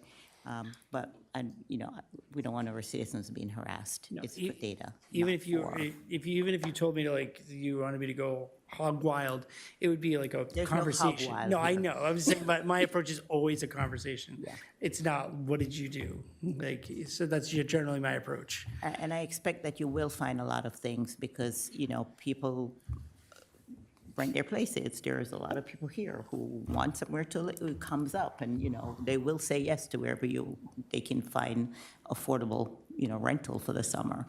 But, tread lightly. You never know. Yeah, you've kind of basically got my, because of this conversation, you've basically got my other points. I was going to go into I'm not going to, not the Wild West going all guns blazing. I was going to tell you, yeah. Thank you. My plan is always a practical approach, though, so. I know, Harry. I just want to make sure. I know you guys know that. So, but yeah, that was our 30. And if you have any other questions, like I said, we're here. Well, we kind of just did, didn't we? Like, my plan's to go after life safety and kind of went off to Members over have everything. questions for Harry or the director of planning? Peter? I want to talk briefly. Dylan had touched on this, but it was just mentioned, one of the key components here. So we have talked with the police department. Once the export is available of addresses and dates, so once we export that, and I should say, the reason we're doing this is because of from both directions, the claims that have been made throughout the committee, the former study committee that was put together, We heard competing storylines of, oh, short-term rentals are the worst thing ever. They're all noise complaints and smoke complaints, and people live next to maybe problem short-term rentals or things like that. And then on the other hand, people saying, showing up and testifying either in front of the committee or in front of the select board. Now I run short-term rentals and I've never had a single complaint. I don't know the people that you're dealing with. So we kind of had these two competing, wildly divergent kind of stories about complaints, right? They're generated, it's the scourge of the community, or it's the best thing that's ever happened to York because it's a great business venture that doesn't disturb the community at all. What the whole goal of this project was to take that and determine, my guess is you're gonna find it's right down the middle, but that's my prediction, we'll see. Was that whether or not short-term rentals statistically generate more complaints than normal residential units, the whole residential community, which is a very easy calculation to do when we have the data list to pull the calls from our IMS, so from the public safety dispatch records. And my guess is that you'll find that it's relatively the same level of calls from any residential property, but that'll give you a data point and to answer the question in the comments that you hear from people of, well, which one of those, can't be both of those things, both of those sides. So just statistically, maybe there's a difference, maybe it's a few small percentage points. Robert? So could we put on the radar, it seems like August 7th, you said you'd be fully operational. So maybe by our first meeting in September, we could have a report on the numbers, get a chance to look at the numbers, and however you want to report them, I think would be nice. And what issues you found, if you have found issues, obviously. And can you couple that with the dispatch? Because they'll have the data at whatever date, so maybe that can. Yeah. Yeah, that's that'd be what great. I think you're asking for, right, Robert? Yeah. So it would Well, be, whatever the reporting is from the software, too. Yeah, there's two. well, fuller presentation. We hesitated a little bit to bring visuals, put it up on the screen because it's still in rough format, but I think you want to see a walkthrough of what. Yeah, once it's out of beta form, we'll come back with preliminary. You spell that. Go ahead, Mary Ann, then Marla. Thank you. And part of your write-up, Dylan, you said additional staff training on July 31st. Is that the Town of York staff to work? Yep. So is this software that's going to be now in the code enforcement office and planning office to use? I mean, anybody can use it, it's all open, but basically to see where it is, where they are in town, and to evaluate it as need be, but. So we're it contracted is with up this there. firm for just 1 year, even though the contract says it will be automatically renewed unless we tell them not to.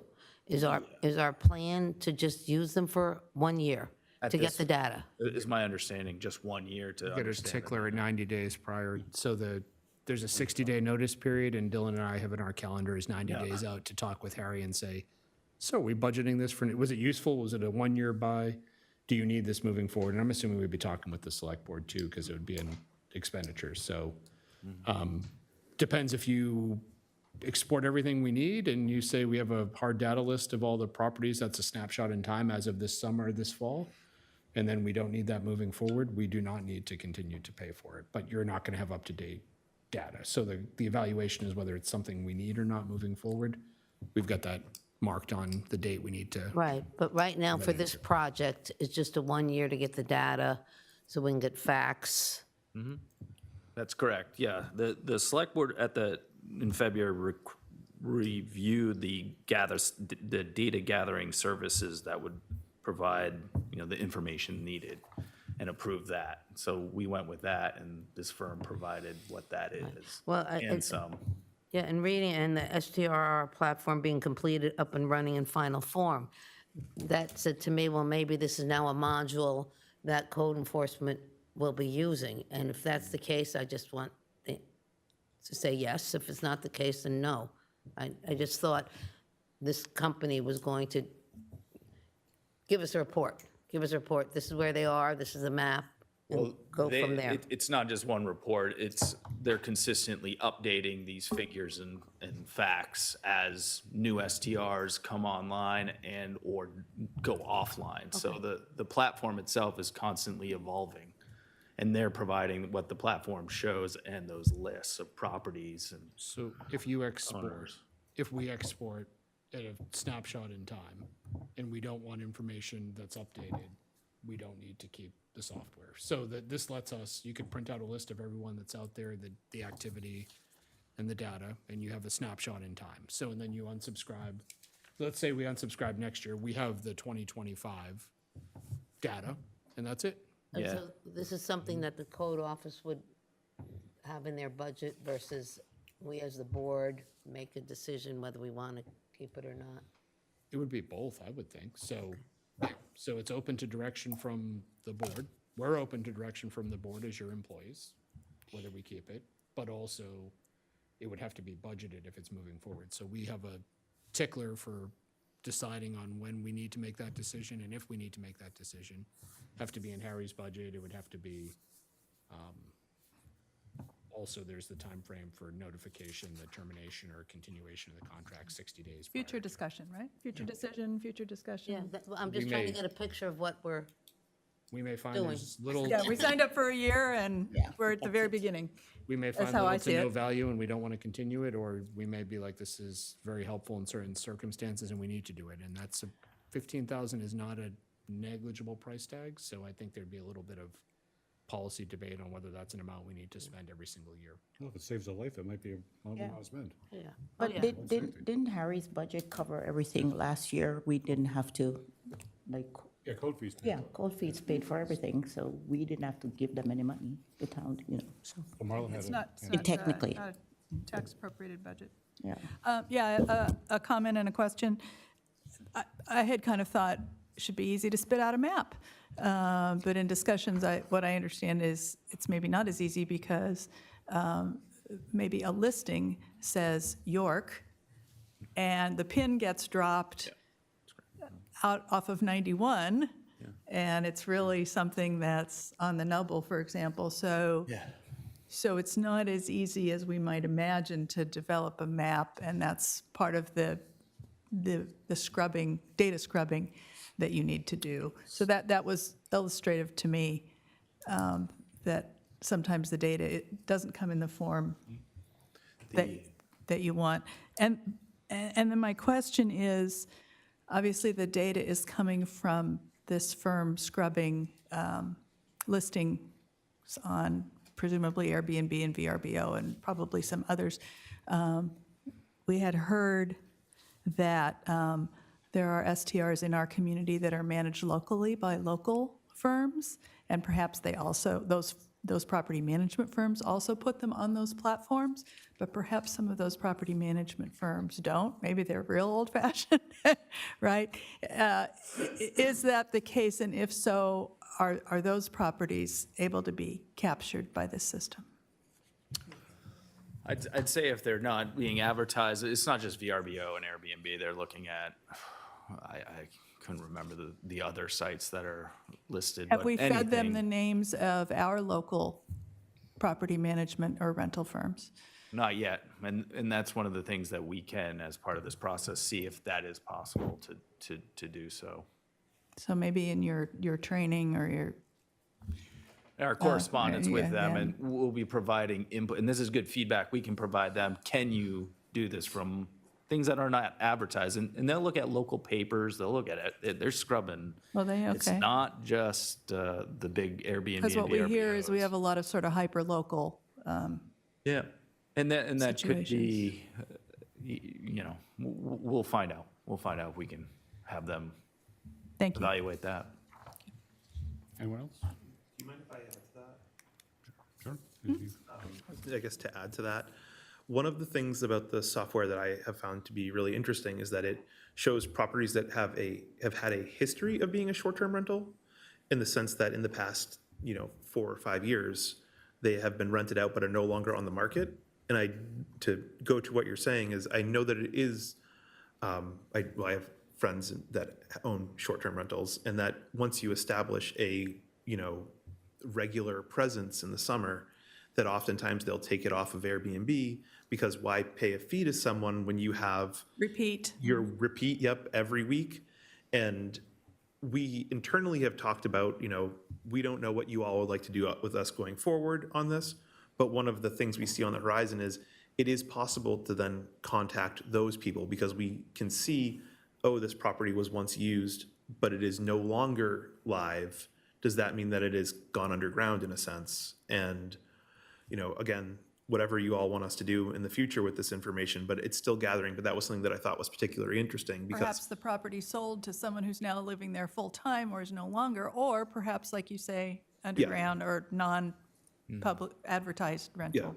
looking at the map, the 400 dots or so that are live are very clear. There are blue ones when the address is identified. There are orange ones when they're still figuring out technically which exact unit it is. But then the map is mostly gray dots that are no longer active. And that is, an interesting thing on that. So I guess Yeah, are they really no longer active, or are they just not Yeah, being and- advertised on a platform that, is being caught. yeah. And yeah. so that's something And you're that, scrubbing out things like hotel rooms and timeshares and those sort of there is a- things? They do show that. Yeah, it multiples, yeah. So, I mean, there is a difference between those types of units, just from a sheer land use perspective. That's not, well, it's transient because they're there for less than 30 days. It's a repeat visitor that's somebody that has hopefully a stake in the community because they're coming back here on the regular, so it's a different crowd. It's a hotel crowd that could be anybody in the world on a listing platform versus a recurrent guest that is like, oh, I come for 2 weeks. Every July I've been coming for 30 years. 2 weeks, the same week yeah. every July, yeah. So there is, even if it's not listed, there is probably a practical difference to people of what, that type of person that it's going to attract, which is a good thing, I think, so. So how many gray dots are there? yeah, I think is it 2,000 or something? So 2,000 in addition to the 400? Yeah, but we Blue don't, dots. it's very speculative, Yeah, no, 2,000. but we're Yeah. having this discussion, right? Yeah.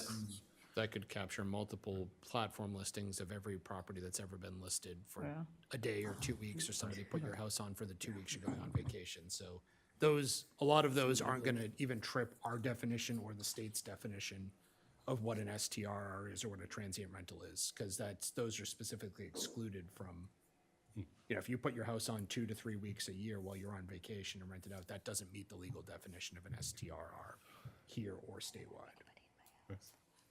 Anyone else? Thank Great, you, we'll be guys. hearing from you in Thank a little over a month. Thank you. Thanks for the info. Okay, we're down to old business I2, property tax relief funding request. Take a view here. I'll do this one, yep. Do we have reps from, I don't see anybody. okay. That possibly might have YCSA reps. So our property tax relief process is administered by your Community Service Association under contract to the town. I know everybody up here knows how this works, but just for people at home and in the audience that don't know, so you qualify at the state level for the previous year's tax season. We're trying to hear up here, please, thank you. Go ahead, Peter. Harry, you can step out if you want to have a conversation, so don't worry. Yeah. So, all right, so for the previous year's federal tax year, residents are income qualified under the state program, and the state provides a portion of the refund of the property tax, and the towns and municipalities are also authorized to, under the state program, statewide, to do this program and to match those refunds of local property taxes. So each year, we budget $23,000, which has been sufficient for the past couple of years. YCSA has used additional local funding that they have available to match those in past years. And last year, we got a supplemental request at the end of the calendar year, the beginning of this I forget this fiscal year, but it was at the end of tax season for about, I want to say about $4,000. Don't quote me directly on that, anyone who's watching, but it was a few $1,000s of supplemental money that we provided, the board voted to 4,800, I provide. think. What was it? 4,800. 4,800, yeah, so there we go. I couldn't remember if it was 4,000 or 5,000, so in that range. So And that seemed good, like we could provide the supplemental money to give everybody 100% award. Well, this past year, YCSA, and this is not meant to sound negative, it's actually a great thing. They talked to us last meeting, they came in, they told us, so they did a pretty big outreach process in town, expanded the knowledge base of this program to a lot of seniors, a lot of people on fixed income, targeted group of taxpayers in need of this service, and they were awarded. So they came up with $53,000 more in rebates that could potentially be awarded that they did not have funding to grant. Now, this is both a great thing and a problem because we don't have the funding set aside in the budget for that amount. The problem is not this year because we're about to talk about how you could fund it this year. The problem is moving forward, I think that we can expect that we'll see probably an amount in that range most years moving forward. If people know that it exists, unless they stop paying income taxes for one reason or another, they're going to continue, or property taxes are going to continue to apply and most likely continue to qualify. So we don't have $53,000 extra budgeted for this past tax year, and it's not in the budget for next tax year either, which would be granted 10 to 11 months from now, 9 to 11 months from now, we'll start making those payments for the current tax year that ends the federal tax year in December.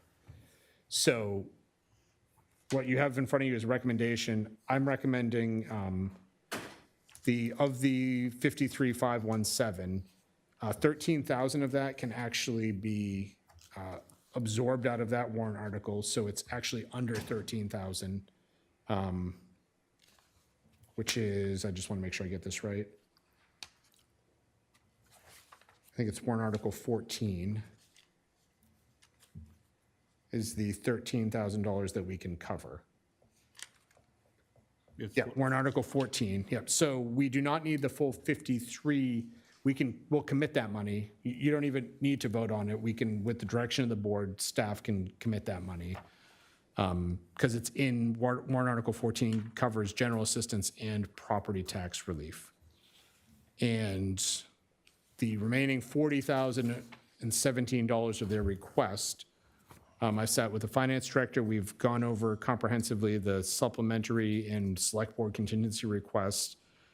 And $40,017, we do have capacity in the supplementary contingency, warrant article number 18 from FY26 to cover that. And the request, although this is an FY26 budget item, the request came in FY26, was incurred in FY26. So we are okay to back authorize this. It's an expense from FY26 that we just haven't paid yet unless you choose to do so. So the recommendation is to approve the use of $40,017 from supplementary contingency to cover these payments.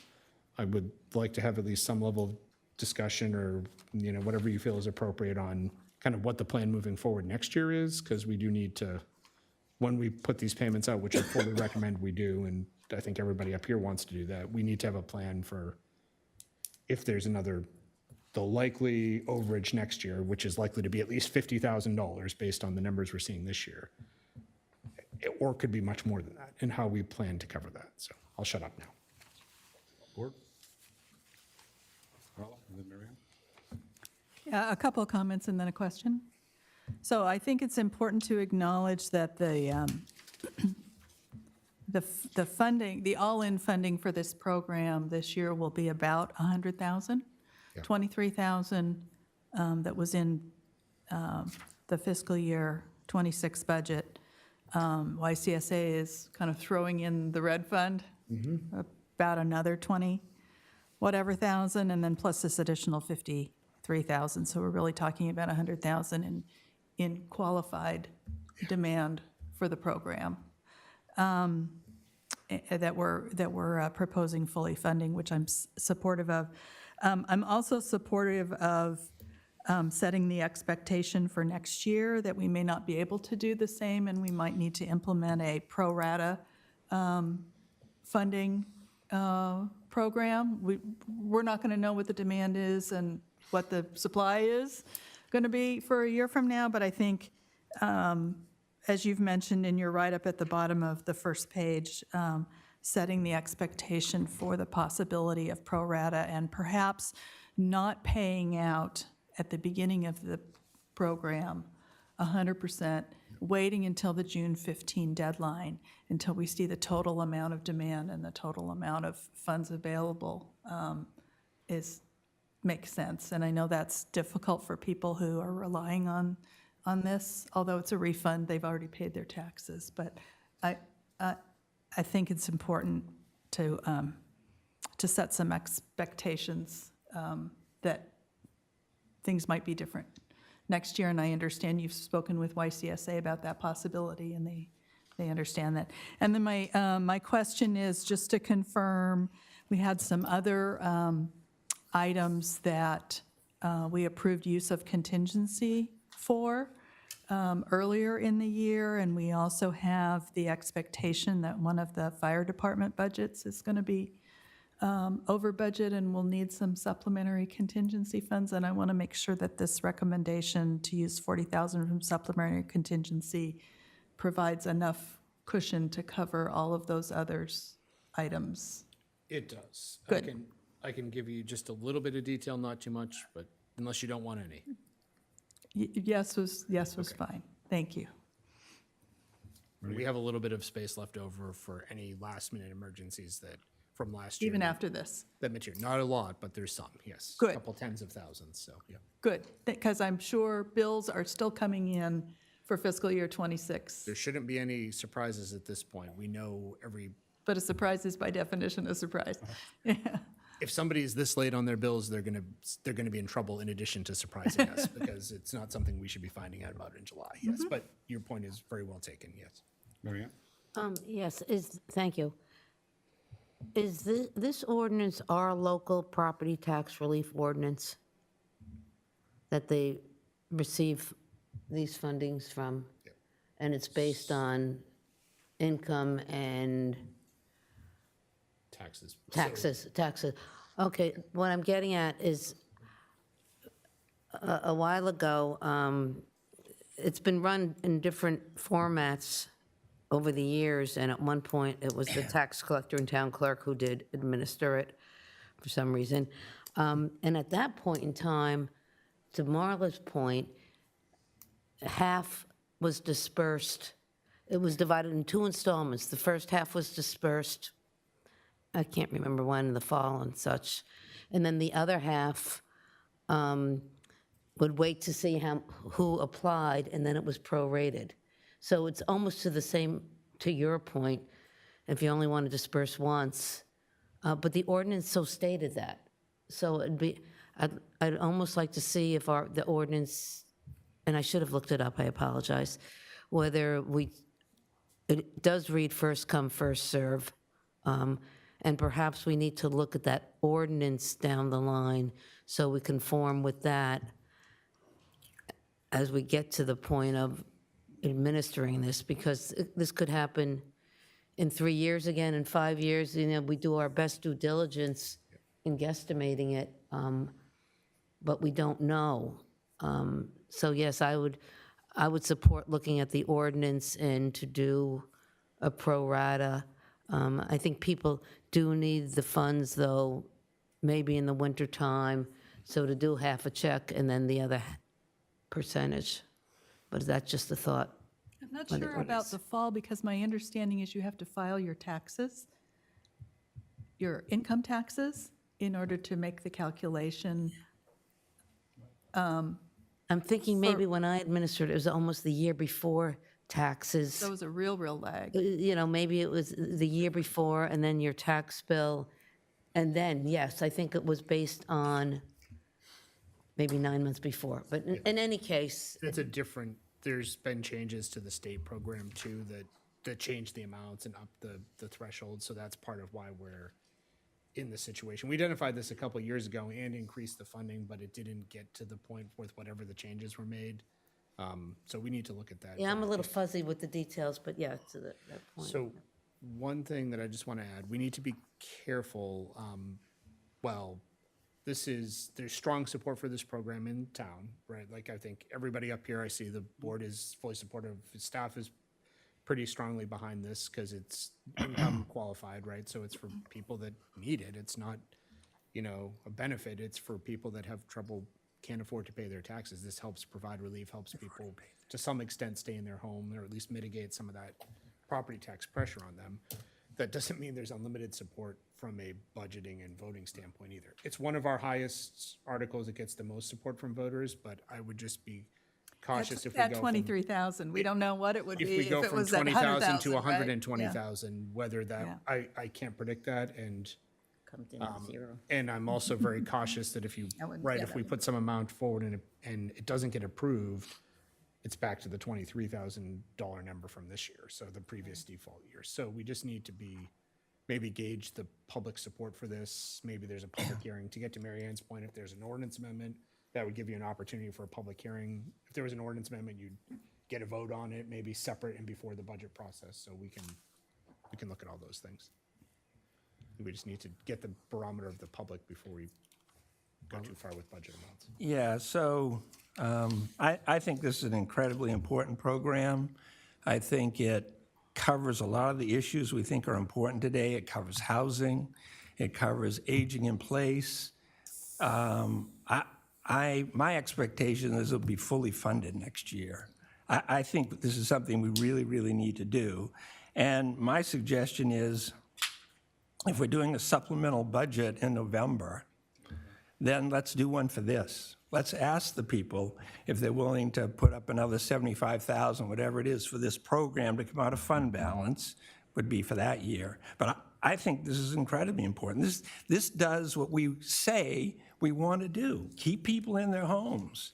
And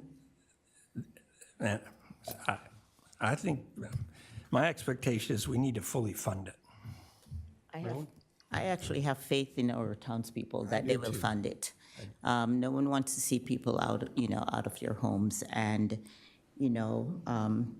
part of our job is we're the overseer of the poor.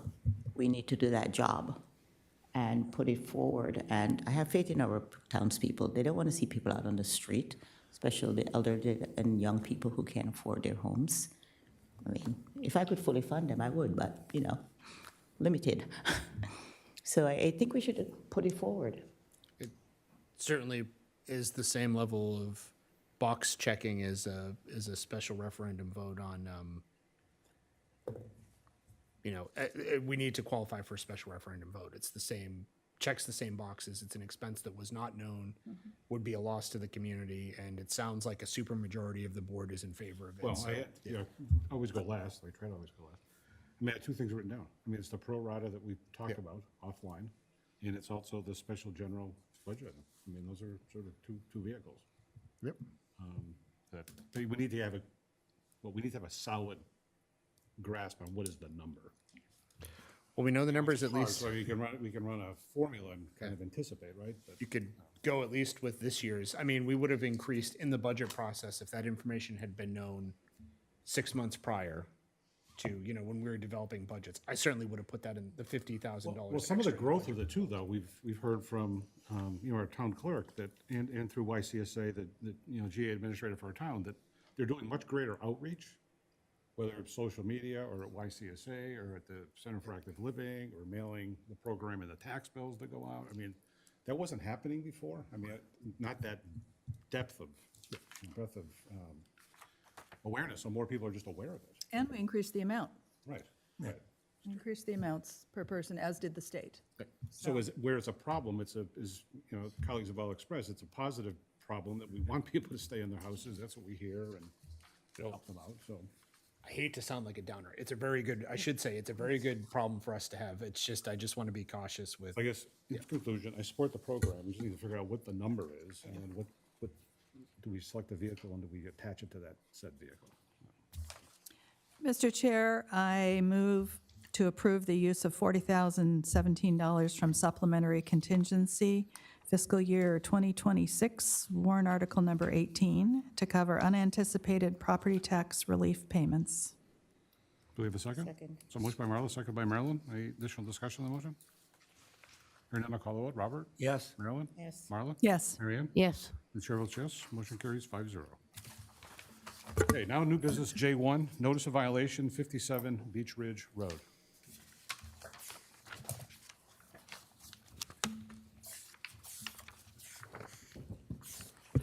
All right.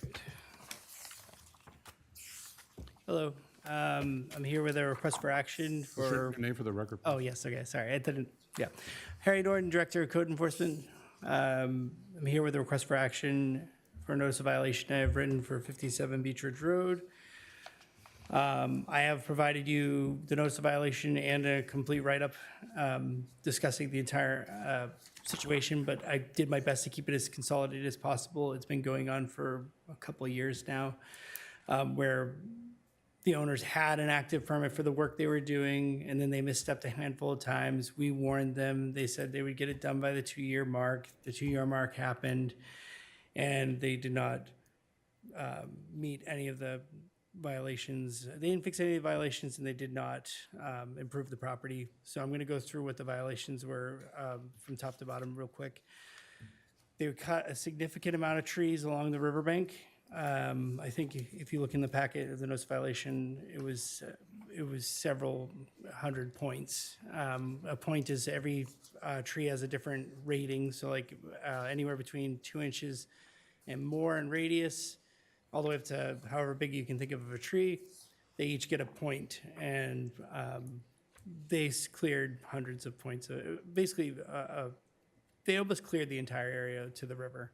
And that is evident in my packet for the pictures showing to the river. They also, so the problem there is that there's a 100-foot setback to the river that you can't do anything in, you can't build, you can't cut without specific, there's a lot of restrictions the closer you get to a large body source of water, specifically the river. They went into the 100-foot mark, closer to the riverbank itself, clearing trees. So that was one problem. Another problem, they brought in a significant amount of fill beyond the 100-foot mark, which not only killed a lot of the trees that were standing, but caused you're not allowed to fill within 100 feet of the highest astronomical tide mark. And then finally, they built a pool, which is the thing that we permitted in the first place, which was, we told them they need to be 100 feet away from the highest astronomical tide, and they said they would, and then they built it, never called for an inspection, occupied it. Constantly throughout the whole process, we asked for a survey to confirm that we were beyond 100 feet because we thought it was close. We had the DEP come down, and their own maps showed that they were within the setback of 100 feet. Again, that's based on computer GIS maps. They're not, until they're confirmed in the field, we can't, we're just gonna say that it's in the 100-foot setback, but if they wanted to, they could just get a survey to confirm that the pool is beyond 100 feet. We have the authority under Article 18A2D to actually hire a surveyor to get it confirmed, which we will do on this second notice violation, just to confirm that in fact that pool does sit within 100 feet. So that's something that we would fund out of our code fees and then would get it back from the owner, because it's a part of Article 18. We're allowed to do that when we feel there's a violation that's not being responded to. So essentially, it's a lot of shoreland violation, a lot of not agreeing to do what they said they were gonna, or not doing what they said they were gonna do. I also have emails on the back that I attached to the NOV to this packet because I wanted to show that they have been in knowledge of the violation, potential violation, the entire time for years, over the years, and that the neighbors were concerned. So we dealt with the concerns. We met several times, even with Peter Joseph, and met with the neighbors about their concerns. They did rectify a septic system issue, which is really nice to see over the past couple of years. So that got dealt with, which was nice. But the other problem with the pool, back to the pool, sorry, I'm jumping around, is that they're supposed to have a fence around either the entire property so nobody can just wander by and go into the pool, or it has to be directly around the pool. Regardless, there is not a sufficient fence around the entire property. It is falling over. It is in disarray. I've asked them to correct it over the time, and they said they'd have it done by the time the permit was expired, and they did not. And as of the past couple months, since their expiration of the permit, which was back in May, I have asked them repeatedly for a arborist plan to show a replanting plan for the trees. I have asked for a survey consistently and had response after response saying they have it, it's gonna be there, it's gonna be there on Friday, it'll be there, has not been there. I have given them an awful lot of rope here is my point, and I have not gotten what I needed. And at this point, my lawyer, or the town's attorney, and their attorney have spoken about a fine because of the egregiousness just of the trees alone. So that brings me to my recommendation, which is code enforcement recommends a second notice of violation be issued with a fine of $43,800. That's because there are 6 violations and $100 a day is the minimum violation fine fee. So I thought that was what we've been consistently doing. If the violations are not corrected and the fine not paid within 30 days, the NOV should be referred to the town attorney for prosecution in the courts via 80K rule 80K, land use enforcement provision, and that the town requests the court to institute a per-day fine as suggested by the select board. And that is also my proposed motion, but do you want me to say it out loud? Because I will. Okay. And then I have written you, yeah, that's the proposed motion. I've written you the proposed motion. So board members may have some questions. Any questions for our code officer? Marla? Yeah, thank you, Harry. You indicated there's 6 violations. Yep. But that the erosion control has been resolved. Does that reduce the number of violations to 5? No, because there was hold on, there was, in that violation itself, it wasn't just about the erosion control, because the erosion control also covers,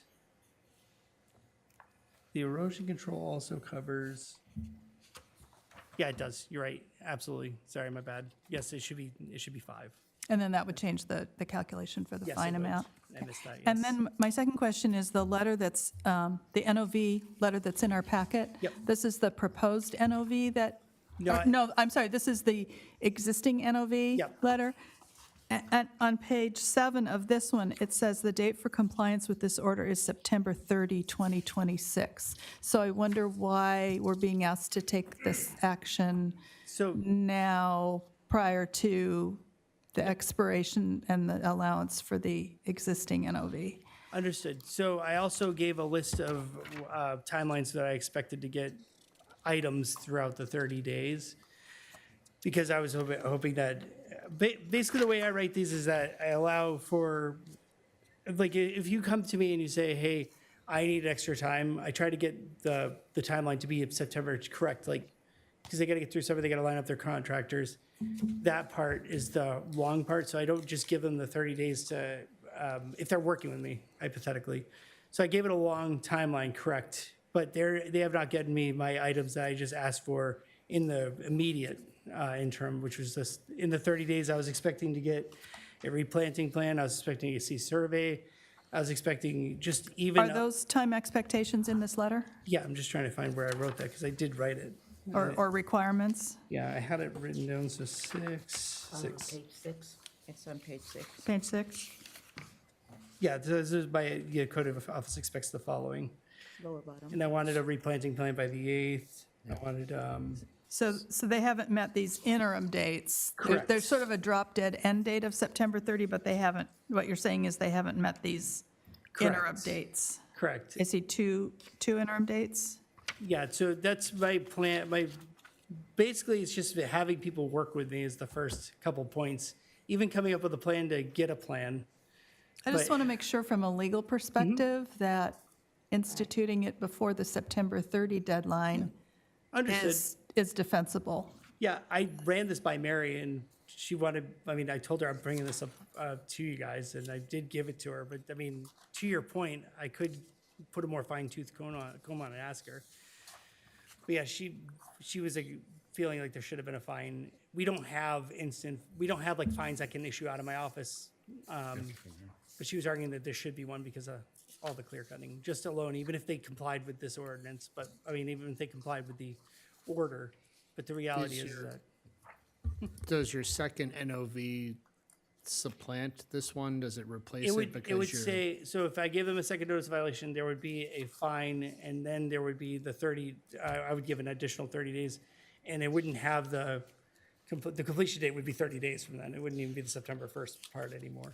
Because at that point, they haven't even given me anything that I Well, asked for. you're documenting a violation in here that has existed for, in some parts, you're alleging close to 2 years, right? Yes, and again, because they had a. So at any active point permit. during those 2 years, we could have taken action. However, you've been waiting till the permit expired, but then also you issue multiple NOVs on legal counsel's guidance, right? So we have, because every time you issue an NOV with, you document it further and either it's ignored or it's not met, Yeah. then you have that backup. And we We can- then take the final NOV to court is how That's how it Mary would work prosecutes out. them with you? It- Is that usually Correct. the case? And at that point, like, it's also negotiating numbers. Like, if I got ahead of myself and they're like, you know what, it's only a $50 or $500 fine. Okay, well, we're still putting another 30 days that they get.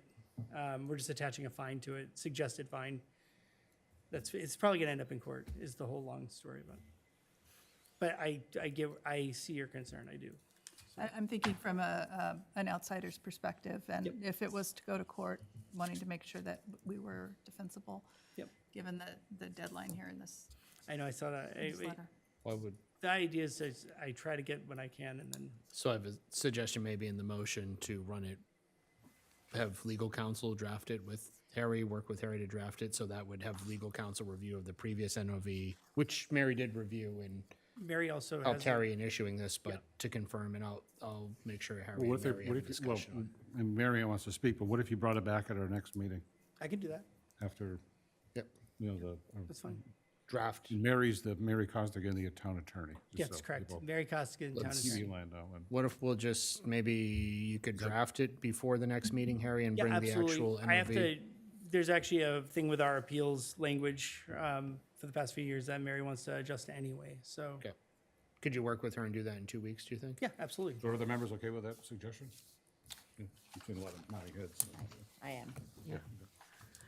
Yeah, my concern was, as a layperson, if I got this and I had a deadline September 30th, and yeah, it's aggravating, they're blowing you off, but it still says September 30th, and I'd have to, till the 29th. Yep.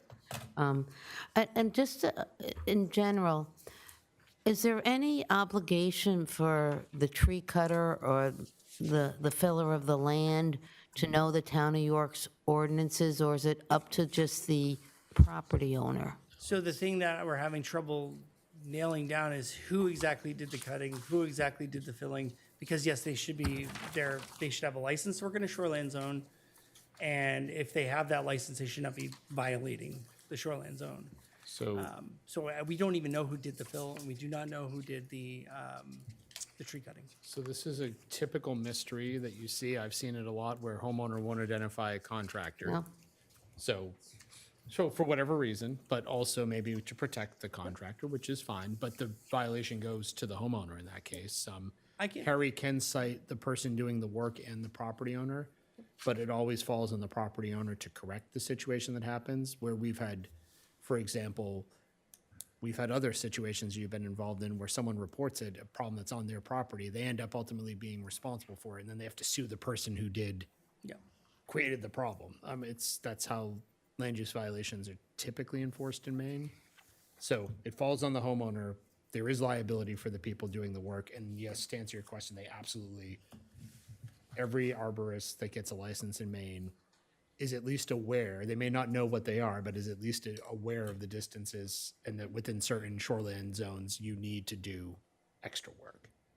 That's easy enough for me to come back, by the way. It's not an issue. Anyone else? So just one last question, Peter. Maybe I can just look at the file in your office or wherever I can look at the file, if I can look at the file? Yep.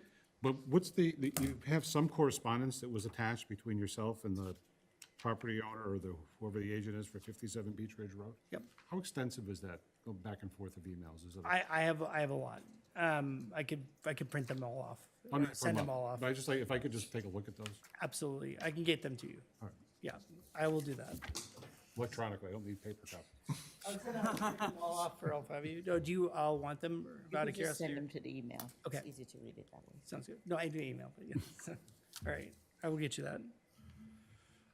Anyone else? Okay, thank you, Director Norton. All right. Okay, now we're on to ordinance amendments, J2, November ordinance amendments, and the first being Article 12, Historic and Archaeological Resources. What is our board's pleasure? What are we doing? You just read them? Well, do we want to move it forward? Do we want to talk about it? Or do we want to table it to next year? What do we want to do? Do nothing? I would like to move them both forward, but I figure. I think we'll take it's them. Discussion. Yeah, we'll take them one at a time. So the first one is the Article 12, Historic and Archaeological Resources.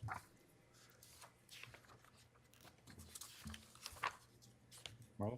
Well, I'll go first and go on the record that I'm not in favor of moving this one forward.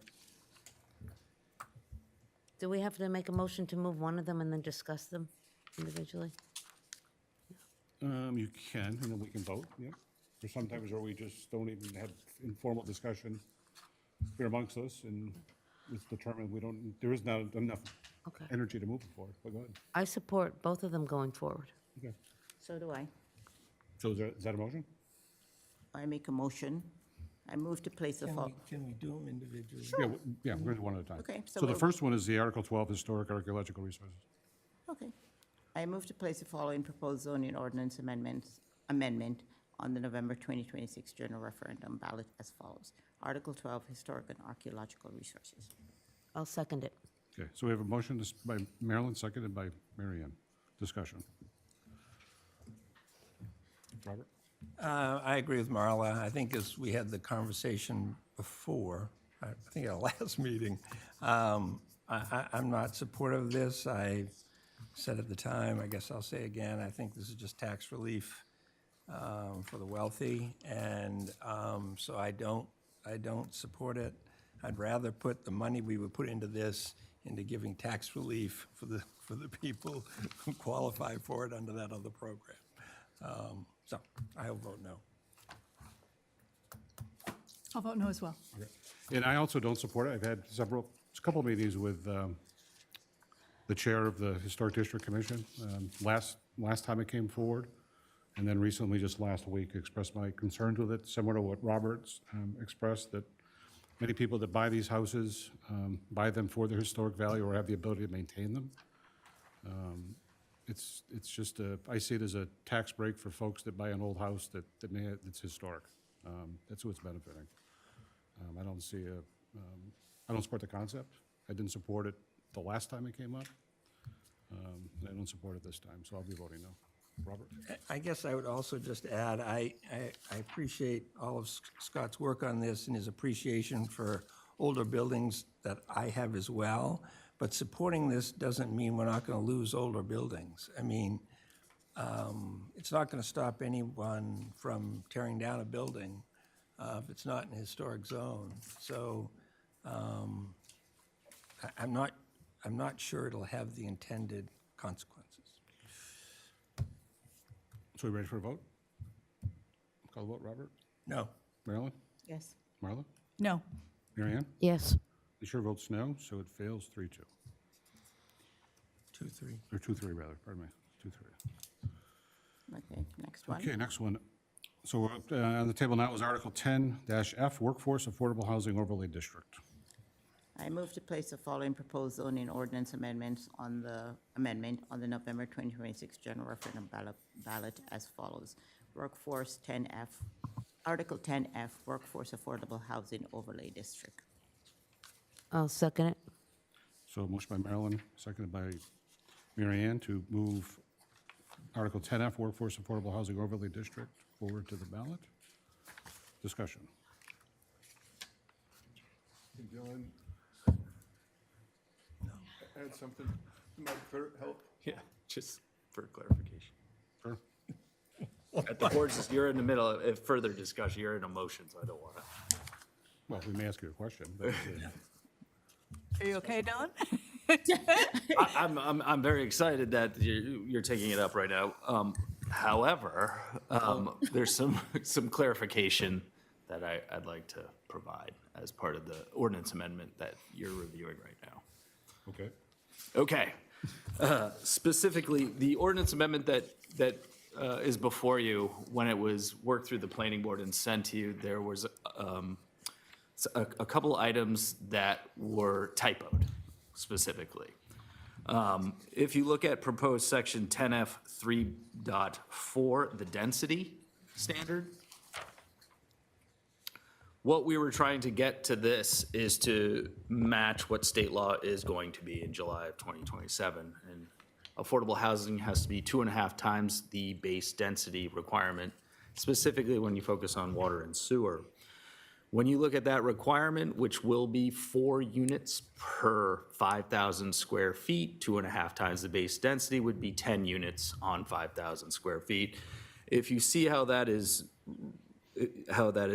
read right now, that's not the standard. Unfortunately, there's a typo. It really should be 500 square feet of suitable land per dwelling unit for the first 10 dwelling units. I think it's fine.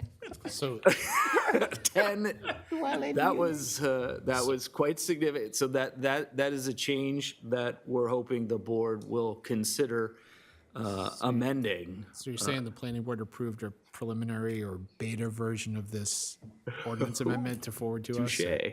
I would say that when we were in the middle of the hearing and going through our changes, and I was trying to write notes, and the way we understood it, you can see where the typo could occur and how that might stand, but it is a significant standard adjustment. So when you look at 500 square feet per dwelling, that equals 10 dwelling units per 5,000 square feet. So that's a big consideration right there.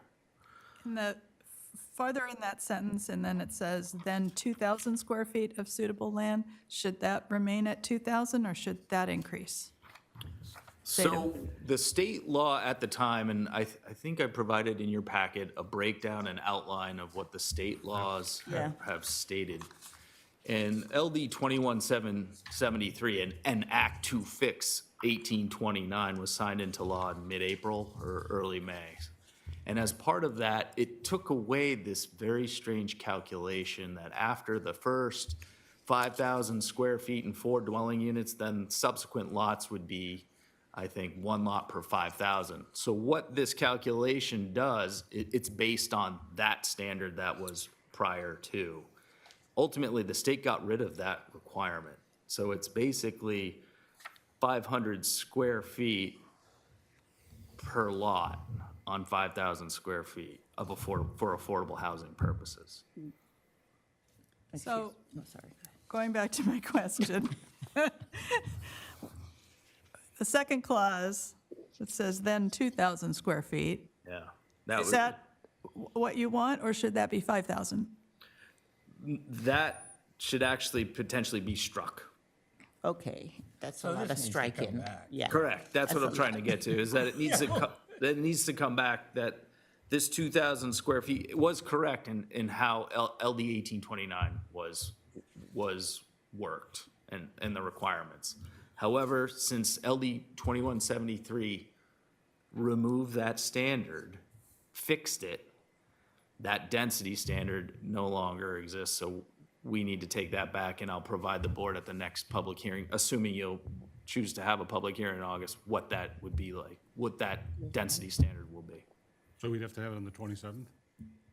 The what? The public hearing, would it have to occur on the 27th of July, or can it be until August? August, the August meeting, your first meeting in August. Can I ask you something else too? In 10F.3.3, floor area, Yep. it just reads each dwelling unit of work shall have no less than 190 square feet. Is that correct? That's for a legal dwelling now, per building code standards. It's state law. Correct. Yeah. Yep. Yeah, I need this whole rewritten the way it's Yeah, supposed to be. and that's why I wanted to just quickly get to you about, before you send it, and I appreciate that, but the density standard, it's 500 square feet per dwelling unit. So you're recommending, Another Making s- public hearing, making Yeah. some changes in that.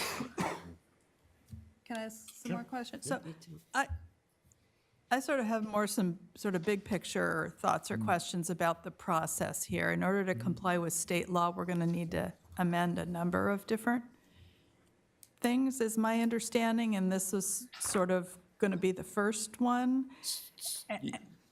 Is that correct? So as part of yes, as part of state law changes, this is an aspect of the state law that we need to evaluate, and that is the affordable housing, or as we put it, workforce affordable housing density standards.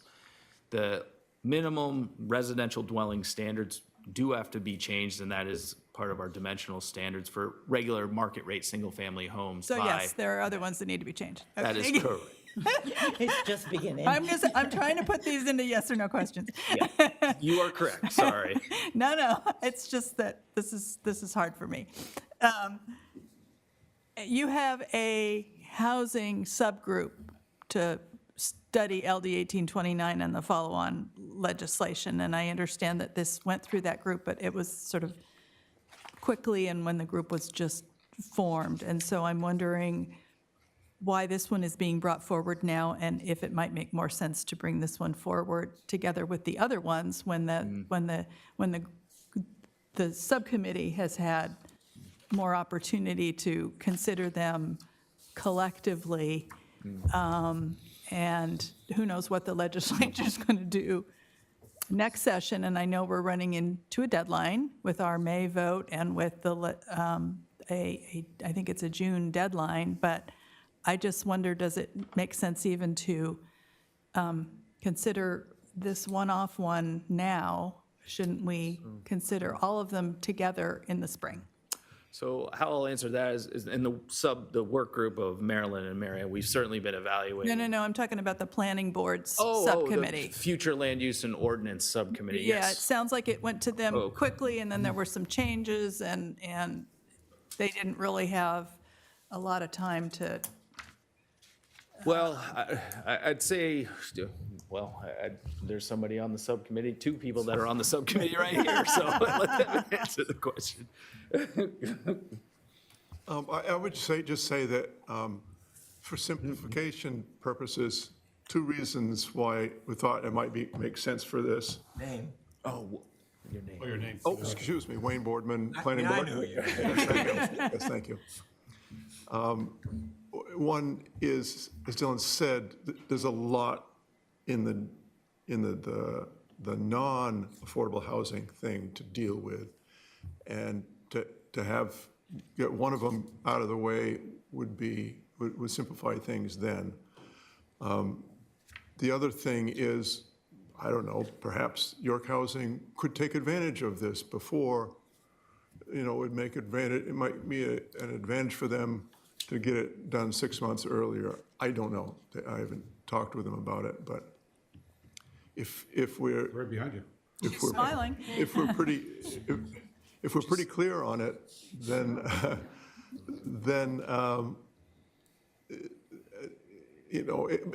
we'd certainly be willing, if you were willing to take a look at it for your August hearing, and there was any other issues on there that was a red flag for you, we could take a look at it on the planning board and make, if it's minor, if it's not too huge, we could make some changes to suggest for your hearing when this part is corrected as well. So we'd be happy to get any feedback, if you had any. So what's the pitfall if the board took no action on this until the comprehensive, all the housing amendments were put together in a comprehensive package given to the voters? What's the pitfall is obviously you run into the potential of how it's packaged, right, and sent to the voters and potential. But we hear from voters non-compliance. now that they sometimes don't understand ordinances, or why are we Yeah. being piecemealed ordinances, and you keep coming back with similar themes but slightly different Well, results? I'd say in this regard, because of state law, this is just the aspect of affordable housing and the density standards that are affected through state law, and that is purely the focus. The other focus will be on the minimum single-family or multifamily standards for non-affordable housing. So we're trying to kind of take two of those standards and separate them into ideally, and we've shown a need for affordable housing based on what we've heard, and that there's a desire to allow for and a need for this type of housing in town. So to make those changes ahead of time and to get this out in front where the density standards are certainly a lot greater and there's certainly a lot more to it, we and the planning board figured it was a good idea to try to address this aspect of state law prior to those other aspects. So has your office or the planning board developed a map depicting, build out? If this were to move forward, the voters pass, what it would look like in our community? So where would they would be built? What would the impact be? In Yeah, communities so and right neighborhoods? now, staff is working with our GIS consultant to do a build-out analysis. And when would to- they have that? Well, we're gonna be discussing it with the planning board. I mentioned it and talked to the town manager about doing a build-out analysis and working with our GIS consultant. So it would be something we'd ideally start working on this end of this month to August, and then be seeing what those results would be this fall. And then is water and sewer districts, have they been consulted, or are they Yes. part of the discussion, or what are they? They have what are been their thoughts? consulted as part of the build-out analysis, and certainly some of their concern, as they're looking for a more detailed engineering analysis, and I'll be happy to bring them to one of these meetings, but their engineering analysis as part of that build-out is something that goes beyond, I think, what we're looking for, and that has to relate to sizing and structures and all that type of thing that we're not, from our analysis point, not necessarily looking into. But really, it's a total unit count, where it is, how it may impact certain areas in town. That's what we're kind of looking at. And typically, towns deal with,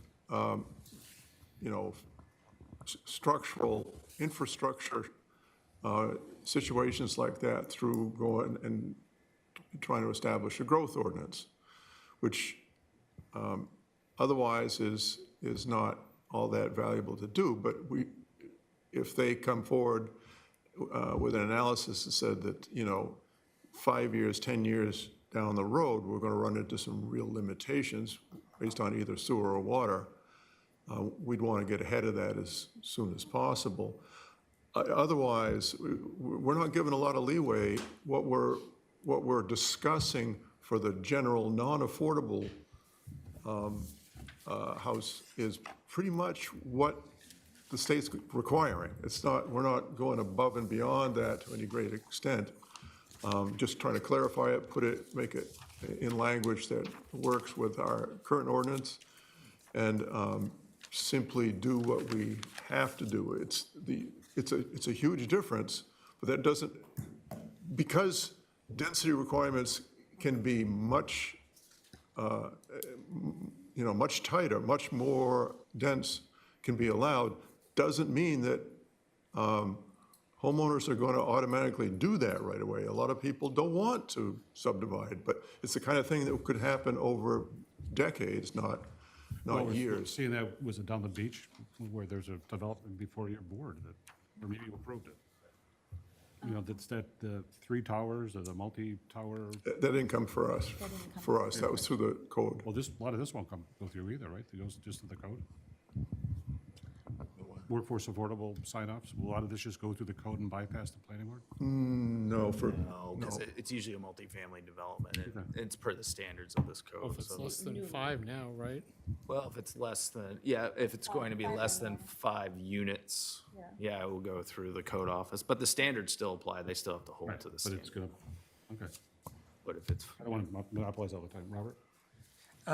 So any of the changes, are all the changes in here because the state mandated them? Or are there some changes in here that the town has decided to do?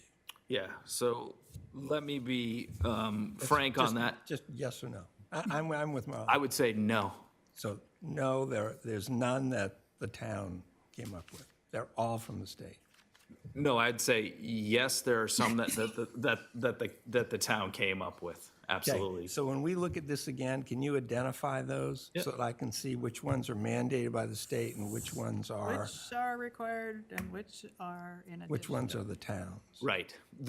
And can I just be frank, because that was going to be part of my discussion about that. And Fiona brought it up, and when she went up for the public, the 51%, that's a number to keep in mind of didn't see 80% that. AMI.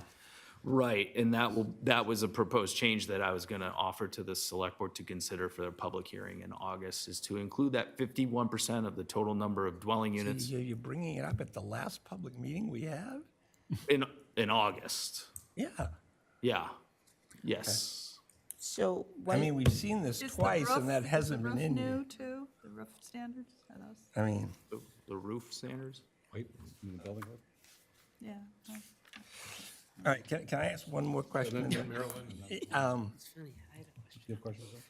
So are we considering any changes because of what the state is requiring us to do? Is there any changes we can do as a town to make them work within how we'd like the town to be developed? So I don't know, can the growth, if the growth zone was different, if the workforce zone was different, would that have an impact on this? Or are they just, or not? If you changed where your growth zone areas were, you could change density standards within some of those. And are you considering doing that, looking at it? At this point, the planning board, and I think one of the planning board members brought that up, and that it would go through a comprehensive plan process to define where the growth area was. And at this point, that conversation's likely still on tap to talk about with the full planning board, but a determination hasn't been made to change the growth Because that would boundary. change the build-out, Wayne. You're It talking, is, but any change to the growth area would mean changing the comprehensive plan. So now we're talking about a year's worth of work to change, because once you change the comprehensive plan, then it's going to push everything back. There's plenty of reasons why to be very cautious about changing the growth area right now. Once you start making exceptions within the growth area, say, this doesn't count for you, other neighborhoods, other people are going to say, well, count me out too. And pretty soon, right now, it's between York River, Cape Canaveral River 95 and the ocean.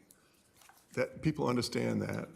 And we already know that if you don't have sewer and water, the tightest of these don't apply to you. I know the challenge, though, really is that if a developer comes in and says, okay, I want sewer, that means they may drive, the developer may drive where sewer goes, as opposed to the York Sewer, and frankly, us deciding, well, no, we'd rather have sewer going up and down the Cape Canaveral River than going over here. But you can't afford to put it everywhere. You know what I'm saying? So I guess I prefer that the developer weren't driving the growth of sewer. That's why the growth area makes the most sense to finish sewering the growth area before you go too far. I mean, for instance. That's not going to happen in my lifetime. Yeah, you're right.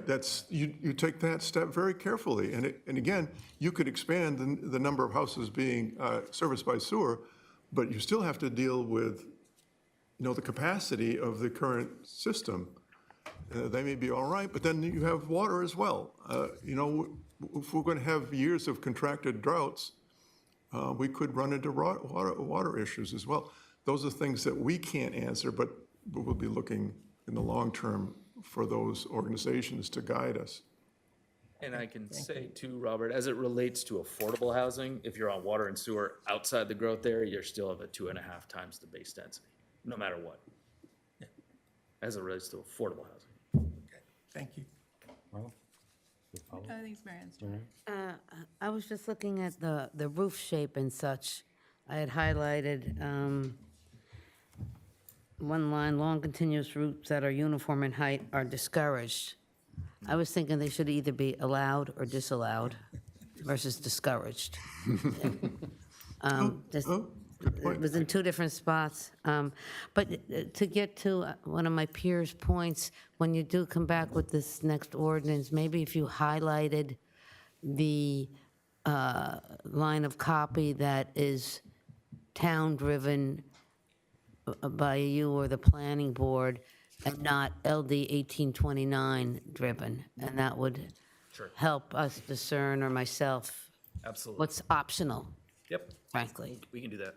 And if you're still not comfortable with it, then postpone it. We'll just deal with it next year, but Yeah. That would be my we're- position. Yeah, you, we'll, Wayne. we'll provide an up-to-date draft that shows those aspects of it, and we'll see where it takes us in August. But it gives us a leg up in moving these things forward and getting the discussions out there because they're coming no matter what. Yep, yep. On Mary Ann's point about the discourage, right, the roof line, 10.4.23. Yeah. And then the latter part of that same new section, it talks about roof lines are recommended, at least or encouraged. I mean, either do it or don't do it, because you're going to waive it, right? They're going to make a plea, we don't want to, okay. You know, and visual, and then you go down to the last paragraph, visually related. Like, what does it define that? Because then it's captured down in roof shape again, visually related. And size and mass of buildings, fourth line, visually related. What does that mean? Right, and that's current language now. Right, but, you know, if it's current definition, then It's very broad. pull it forward, or if it's a definition, define it, because I bet you're gonna lose, the appeals board's gonna say, what does that mean? Yeah, maybe. Right? And then the last on pedestrian access, say pedestrian trafficways, sidewalks, crosswalks, shared or used paths, or similar. Well, what's similar? Is that a tunnel? I mean, I don't know what that is. With safe separation from vehicular traffic shall be provided within and adjacent to the site and lot for safe pedestrian access. So can someone even meet that goal with their building? I mean, can it be done? I'm just asking the question, I'm just trying to understand. So somebody comes forward with a proposal and they can't meet that, what happens to the application? So. Yeah.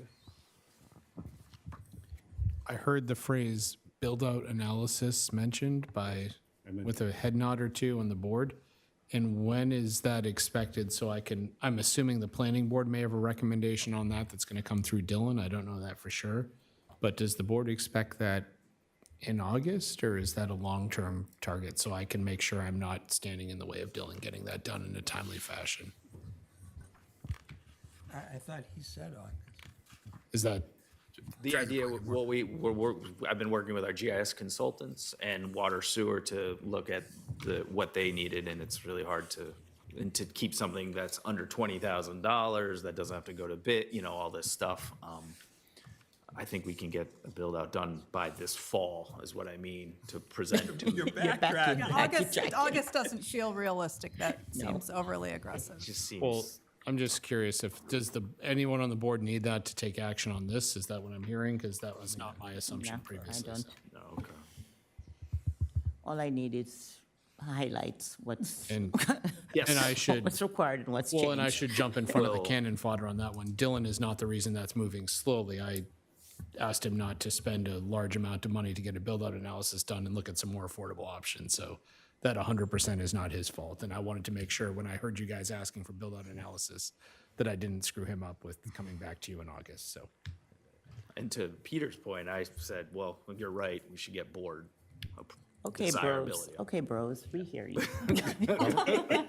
So I guess I'd say that I think this is really worthwhile to continue to look at this language. And even if it doesn't go to the ballot in November, maybe we could still have, there's no reason we couldn't have a public hearing like in September, because to nail down this language will be helpful for you when you're doing the next round of stuff. Because I sort of agree with you, Wayne. I mean, you've got so much stuff to do. Let's try to nail down one piece so you don't have to worry about us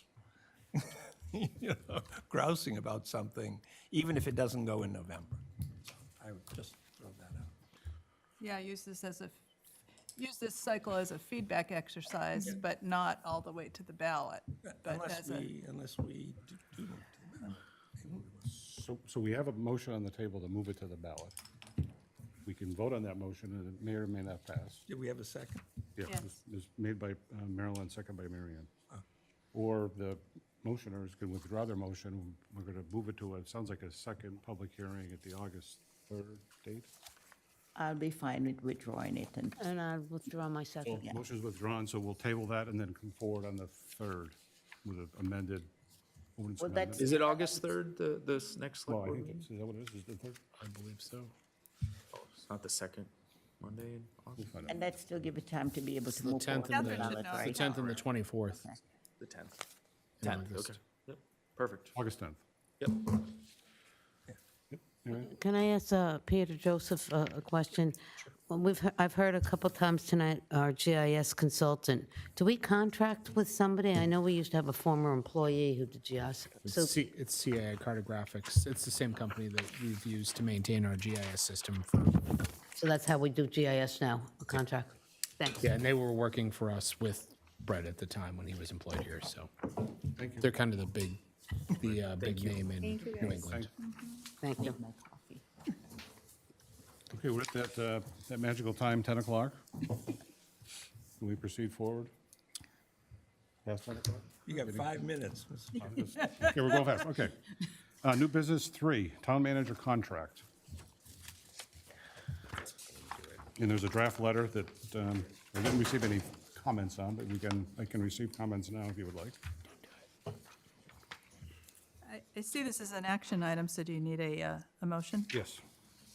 I'll go ahead and issue a motion to, I move to authorize the chair of the select board to issue the attached letter to town manager Peter Joseph, recognizing his satisfactory performance for the most recent year and the terms outlined in the letter. Second. So motion by Marla, second by Mary Ann. Any discussion on the motion? Can I just say thank you, Peter, for your service to the town and all the efforts you've put in? It was a pleasure reviewing you and coming up with all the referrals. Thank you. Anyone else? Thank you very much. Call the vote, Robert? Yes. Marilyn? Yes. Marla? Yes. Mary Ann? Yes. Chair votes yes, 5-0. Thank you, Peter. Glad you're staying. Thank you, board members. Love Fest. New business 4, property redemption, 11 Stage Neck Road, number 3, and it was a modified action form Yep. distributed this evening prior to the meeting.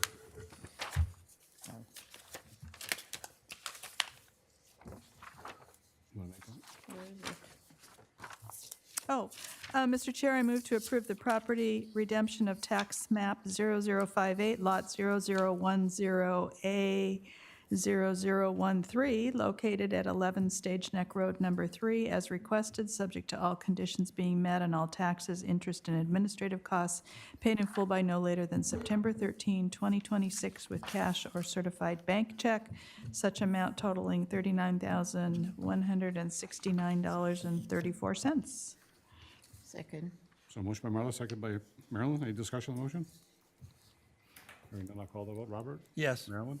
Yes. Marla? Yes. Mary Ann? Yes. Chair votes yes, motion carries 5-0. Board and committee actions are none this evening. Future agendas? No, we do have a Did we board. have Did we one? do this? Yep. Did we do the business directional sign? That was part of the consent agenda. Yeah, we did. Oh, yeah. We have- Pardon me, we do have the one board and committee. Board's pleasure. Oh, board and committee assignment? Yep.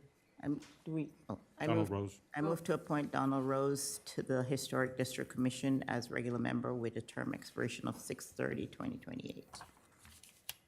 Second? Motion by Marilyn, seconded by Marla. To appoint Donald Rose, Historic District Commission. Any discussion? Call the vote. Robert? Yes. Marilyn? Yes. Marla? Yes. Mary Ann? Yes. Chair votes yes, motion carries 5-0. Now, okay, future agenda items.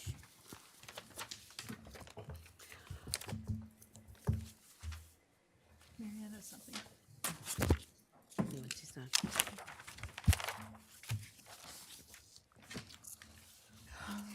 Okay, so for future agenda items, most of those were on your, on the radar report, but we have a salt bid award. This is for July 27th. a solid bid award, a report from the library on what they have been up to and what's going on here, a Bog Road update on the project, and then under old business, we have York Ambulance funding discussion, an amendment to the Committee to Combat Racism and Bias Committee makeup, up to reviewing the flag policy, and then under new business, we have the Ellis Park contract. Did you have one, Mary? Would it be, at this point in time, helpful, or should I wait until September to see what we've gotten for revenues for the harbor area and the Wiggly Bridge area? I'm just sort of curious. For parking. The manager can provide that. I can run that with Wendy. Or I don't even know if it has to be at one of these meetings or just, I'm just curious how we're doing. Yep. If you want to get, I know you're looking at sort of weekly reports. If you could just share that with all the board, it'd be great. Yep. Yeah, I don't have it broken down to the, I can do a little work and get what Mary Ann's looking for, though, so. As long as it's not a lot of work. No, Any other members? it's got to be done anyways, so. Future agenda items? None? I've got a citizens, I think we missed a 5:30 PM write-in on the citizens request. It's very similar, but Nina Wright wrote We in have one about- coming up at one more citizens. Okay. Just hold. I thought you were there, sorry. So other business? So we have the request from Marilyn about the letter from our board to, was it the Attorney General, or do you want it read to the Director of, or Commissioner of DHHS, or? No, it's the Attorney General. So- And I can clarify that if you want me to, but Sure. Is So that- what's the status of the proposed transaction? the CON is already obtained. It's Certificate of need, yeah. certificate of need. Everything is done with Maine Med.